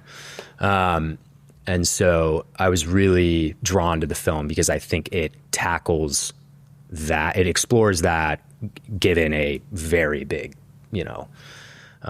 issue. Like mental health. Man, I love that observation. Absolutely. People say a lot about male friendship in general and how it falters as you get older, right? Yeah, totally. And that's such a huge factor, I think, is because that's the way we come up. Yep. So the film centers around Danny's best friend, Will, right? And that's an exciting role that some could think they were up for and they get offered. That's what I wanted to get into. Yeah. Because I love how you mentioned the content. Yeah. Just you said, I love that quote. You said it was something you had to do, not wanted to do. Yeah. But talk about the roles that you were looking at. You're like, this would be great. Yeah. So I get the call from my agent. They're like, we got you a film. It's shooting, in January of next year. Did you shoot back in Mass? Oh yeah. Yeah. Okay. Nice. Yeah. We shot all through Needham and Dedham. Amazing. Yeah. It was nice too because my brother and his family's in Dedham, so it was nice to be around. Our dad grew up in Needham, so like we were there back we there go. a lot. Yeah. But I got the call, and they're like, it shoots in Mass, and I was like, perfect. Like it's a hockey movie, but it's got a lot of heart. It deals with this really important issue around conversation around mental health. And I was like, oh, a hockey movie. Am I playing like the captain or, and my agent sort of like sighed and he's like, dude, you're 34. Like you're playing the alcoholic coach, obviously. Obviously, dude. Look at yourself. Jesus Christ. Oh, shit. Tough. Yeah. Tough beat. So that was a real defining moment in my career where I was like, right, I'm no longer playing the young stud. Yeah, I'm not a kid. High school not a kid anymore. Dude. Yeah. So funny. One of my favorite parts, because I thought the film got so much right about Massachusetts high school hockey, what it's like living around Massachusetts and everything like that. And one of my favorite parts is we know guys in the league that are from Boston, but they play for other teams. So like they grew up Bruins fans, but they're like, whatever, dude. Now I root for the Oilers or something like that. Sure. But I love that in your character, they said something about like, you had a shot with the Penguins and wash out, but you still got a Bees hat on. And I was like, that guy's from fucking Boston, dude. Dude. And the shot didn't work out. So fuck that. Yeah. So just like Michigan School of Acting, dude. Fuck so yeah. good, dude. I loved that. Yeah. So I was gonna ask how you found the project, but sounds like the agency brought it to you. Yeah. Yep. That one kind of came in. I mean, the casting director, she's been a long supporter of mine, and That's so awesome. she really brought it to me. And then once I saw like this unbelievable amount of young talent that they were bringing into the film, it was a no-brainer. Yeah. And Alex, who directed it, like I'd seen some of his other, like he does a lot of sports films. Yeah, exactly. And they all have a lot of heart. And this was obviously going to be a taller order given the subject matter, but I was really confident after speaking to him that he would knock it out of the park. Yeah, it's amazing. Your personal connection, which I didn't know about, to the subject matter, I'm sure made it an attractive role just because it is heavy, right? But Yeah, definitely. And I think too, like talking about male friendship, like the other thing I have thought a lot about, especially in Hollywood, is like the lack of male mentorship. where it is sort of dog eat dog and like and sink or swim. And I see women in Hollywood do it a lot better where like they show up for each other, but like I don't see it as often with men. And so once I came to terms with the fact that I was playing the coach and not the captain, I got really excited at this like opportunity to like be on a set and play the coach for like the next generation of Hollywood talent. Very cool. And like hopefully lead by example. Yeah. Which proved difficult once I got hurt on the film. Yeah. Okay. Yeah. Hold on. Let's dig into that. Yeah. So before we started recording, we hear that catastrophic injury happens on set. Catastrophic. Yeah. So, I mean, I obviously like, I know how to skate. Yep. Just want to put that out. Yeah.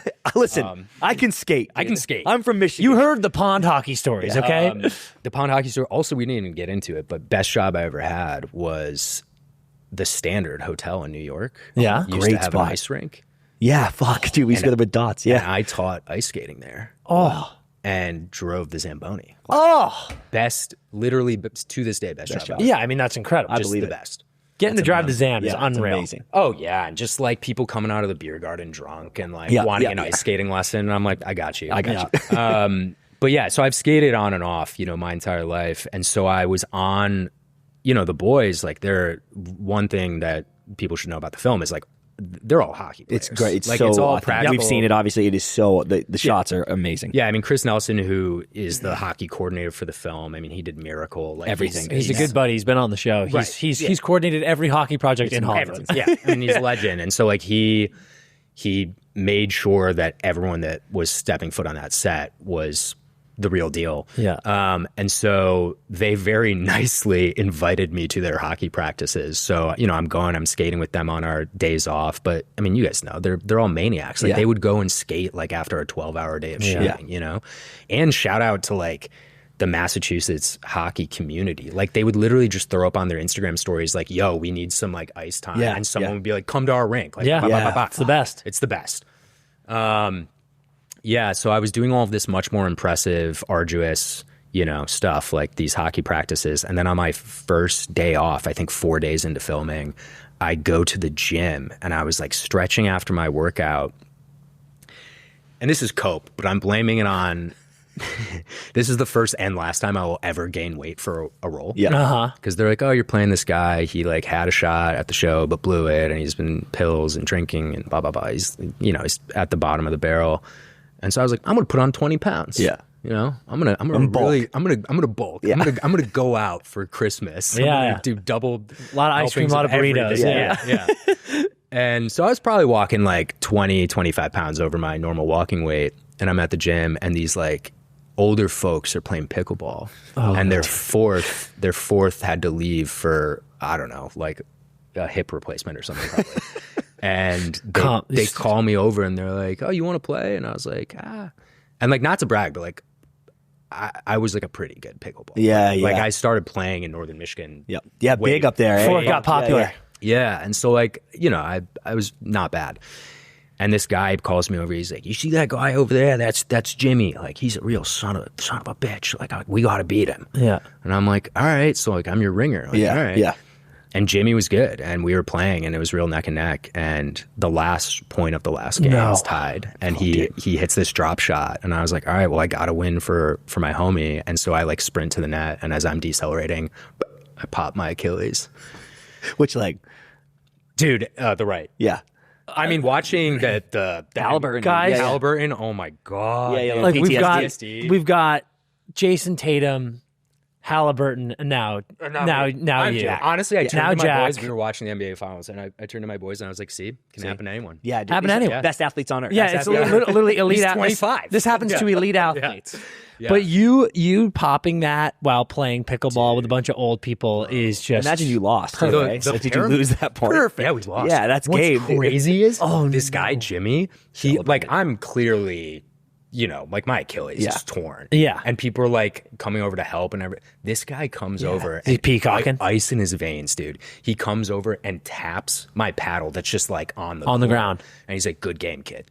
and just walks away. And I was like, whoa. Jimmy, dude. Arch nemesis. Yeah. That's serious. Like this is villain era That's right villain now. shit. Like Yeah. that is your origin story. Yeah, man. But so I'm in the ambulance. The paramedics come and they're named Bobby and Bobby. And Of course.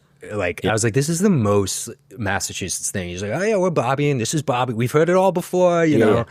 I was like, thought I was having a fever dream. But I was like texting my dad, who's an orthopedic surgeon, and my brother, who's like was an EMT, and he was down the street.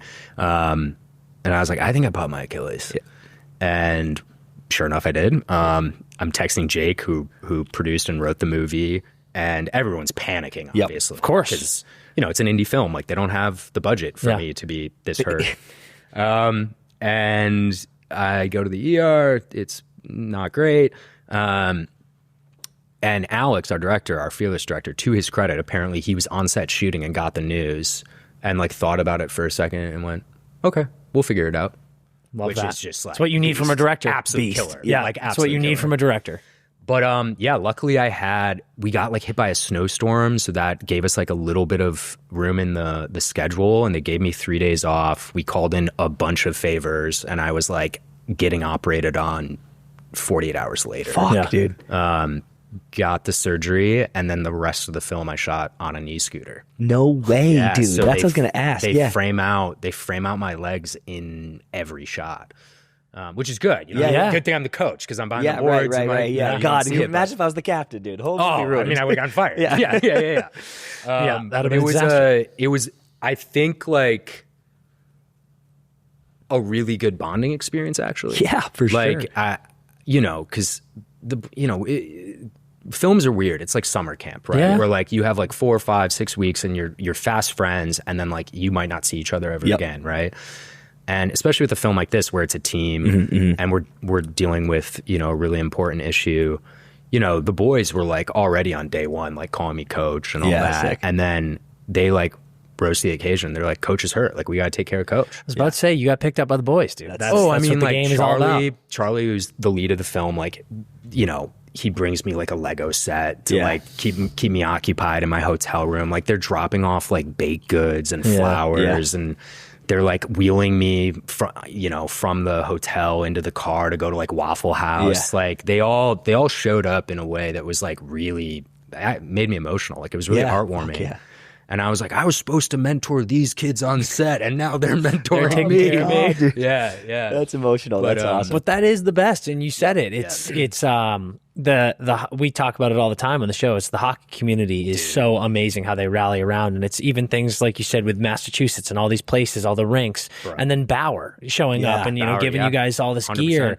It is funny how when there is a call to action of, hey, someone needs help in the hockey community, it's almost like this unspoken thing where everyone's like, where do I need to be? Yeah. You know? I mean, It's the wild. number of just beer league guys showing up to like be extras on the rink or in the, you know, stands like for the crowd. It was like, and this community, I mean, they suffered like incredible loss like years and years ago when Jake was in high school and sort of lived through events similar to this film's story, and seeing how in a community where everyone was affected in some way, and how they showed up and gave us film locations and brought food and showed up as extras. It was really beautiful. Like, and I mean, to your point, it's why I'm really excited for the broader hockey community to see this film, because the hockey community does show the fuck up. Definitely. I was just in Toronto seeing my old lady, and it was when they were playing the Leafs were playing the Panthers, and I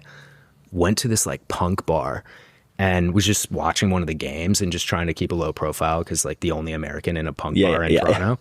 And they realized that I was American, and then every time the Leafs scored, they would send me a shot. And I was like, dude, hockey fans are the best. What a story. They're the That's best. And, awesome. like, shout out Toronto and the Leafs fans. Yeah, And that's Leafs. amazing. Yeah. Okay, give us what's your favorite part of the movie? I mean, it was really cool to see Chris and his guys shoot the hockey sequences. I mean, it couldn't have been done without true players, because it is such the shots are so athletic, like the plays that they're doing. And to know, like, to be there, we're shooting overnight because it's the only time the rink is available. You guys didn't have a lot of ice time. Jake was telling us about that. That's actually a massive credit to what you guys we were pulled off. shooting overnight. So the boys are tired. Exhausted. They're working all day, and then they have to effectively do like a 12-hour hockey practice. But no one complained once. Yeah, I mean, it was sick. It was, I think, a testament to like who they are as, you know, former players and now like actors. It's also why I think athletes make such good actors. Yeah. Because like they've been through it, you know what I mean? Yeah, the grind and the hours are not weird. You know, it's not unexpected. And you're so right, man. It's watching it. You talked about Nelly. He did Miracle, obviously. This reminded me of the shots in Miracle because, like, as a hockey fan, what's interesting is we're always starved for more hockey content, more movies, more TV shows. Yep. And then it feels like every other thing that comes out, the hockey community is like, this sucks. It's not true to hockey in the slightest, and it drives us nuts. And I think Miracle is so well received because you watch it as a hockey player, you watch it as a non-hockey player, and the hockey moments, you're like, this is fucking incredible. It looks like I'm watching an NHL game. Yeah.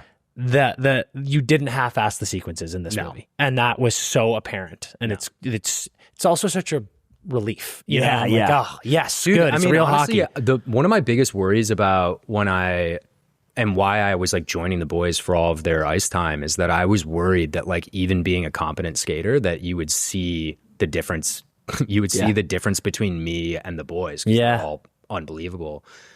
But then that problem went away because I ruptured my Achilles. Dude, good so solve. I'm just Sideline. leaning on my stick on the ice, like, you know. Yeah. And Chris was like, "Yeah, this is what coaches do anyway. Yeah, you don't need to skate. You're fine. You're fine." So you guys been on an incredible festival run already. Yeah. Director's Choice Award at the Sedona Festival. At the Berkshire Festival, you guys win the Audience Award for Narrative Feature. Tell everyone about the festival you guys have out here coming up. Yeah, so we're West Coast premiere, Dances with Films, which is super exciting. I had a short there years ago. It's such a good festival, and like the LA community and broader West Coast community really shows up. And it's people that like love film. And I'm really excited for Jake too, because like the original Shattered Ice idea, which I'm sure you guys know, was sort of like an episodic Friday Night Lights type hockey series. Yeah. And LA didn't get it because they don't get correct. At the time, they didn't understand hockey. But like to your point, I feel like we're seeing more like hockey representation in like Shoresy and otherwise, right? So I'm excited for him to like come out with this like celebratory, like he made the film against all odds. Like it is insane. Such he a made battle, this film, I know. And the way that he did, and that it's good. Like it's just all like, it's so crazy. And so I'm really excited for him to come out, and like we got a bunch of the boys coming out. So it's going to be a chippy weekend. Going to be a great weekend, dude. That's awesome. No doubt about it. Yeah, Sunday, the Chinese Theater at 4:30, the 29th. Yeah. Amazing. We got the draft here too. Yeah, the draft. It's a big hockey weekend in LA. Yeah, we should get some beers. Let's go. 100%. I We promise will be you we getting will. beers. I promise you that. Is there, in addition to all that, where can people, find stuff about this film? Where can they find, trailers, things like that, you doing promo and all that stuff? Yeah, we have a Shattered Ice Instagram page. Danceswithfilms.com is going to have all of the screening info. And then follow, me, Charlie, Pat Shea, like, also, shout out to Pat Shea for putting out Full Ride. Yeah. I don't know if you guys caught it yet. Yeah, It's so funny. Yep. Can watch that on YouTube. Free plug, Pat. You're welcome. Pat, you have to pay me for that. Yeah. Sorry. But all the boys, I think speaks to the hockey in them. It's like, and it feels like a real team where they have like thrown themselves behind promoting this film in a way that like you don't really. In my experience, I haven't seen that with too many press tours, so to speak. But like we have boys flying from the Philippines, from New York, from the East Coast. Like it's awesome. It's people are coming out, so I'm really excited to tie one off with the boys. Amazing. Gonna be an awesome weekend. That'll be happening. Shattered Ice. Check it out everywhere online. And a massive thank you to the incredibly talented, incredibly good looking Jack Valley. Thanks, Jack, guys. thank you so much for popping on. Are you kidding? This was the best. I'm now knowing that you're in LA. Yeah, happen dude. more often. Yeah, let's do it. Love to see it. Amazing. God, I love Jack. Dude, what a guy. We had a session. And it's frustrating that it took this long for me to know that Jack was in LA. Dude, we could have been he's gonna hanging move with him to the New whole York time. now. I know, I'm like, bullshit. fuck. Well, but hey, I'm homeless and I'll be you'll in be New York, living so there. I'll hang with Jack. Shattered Ice premiere. You're listening to this on Thursday. Shattered Ice premiering this weekend. It's already been in 2 festivals, won multiple awards. A really, really powerful, really, really cool hockey movie. Any hockey fan, you will love this, especially New England boys. You'll feel that. It hits home hard. Yeah. So congrats to Jack and Jake and Alex and Charlie and everybody involved in that project. Amazing. Awesome stuff, bro. Awesome stuff. That's going to do it for this episode. It was a long one, but got a lot of stuff going on, a lot of stuff that you need to be dialed in on. So let's enjoy the draft. Let's enjoy the weekend. And until we see you next time, it'll probably be free agency. Oh, yeah. So, we're going to do a live show. Yes, we are. Will the next episode be out already? I think so, because Monday is the 30th. But the Tuesday is a the new first. episode will drop and Oh, we'll be yeah, live. like that morning, and then we'll probably be live that day. So, Sick. yeah, tune in for the new ep, the live day. It's going to be awesome. Till then, skate hard.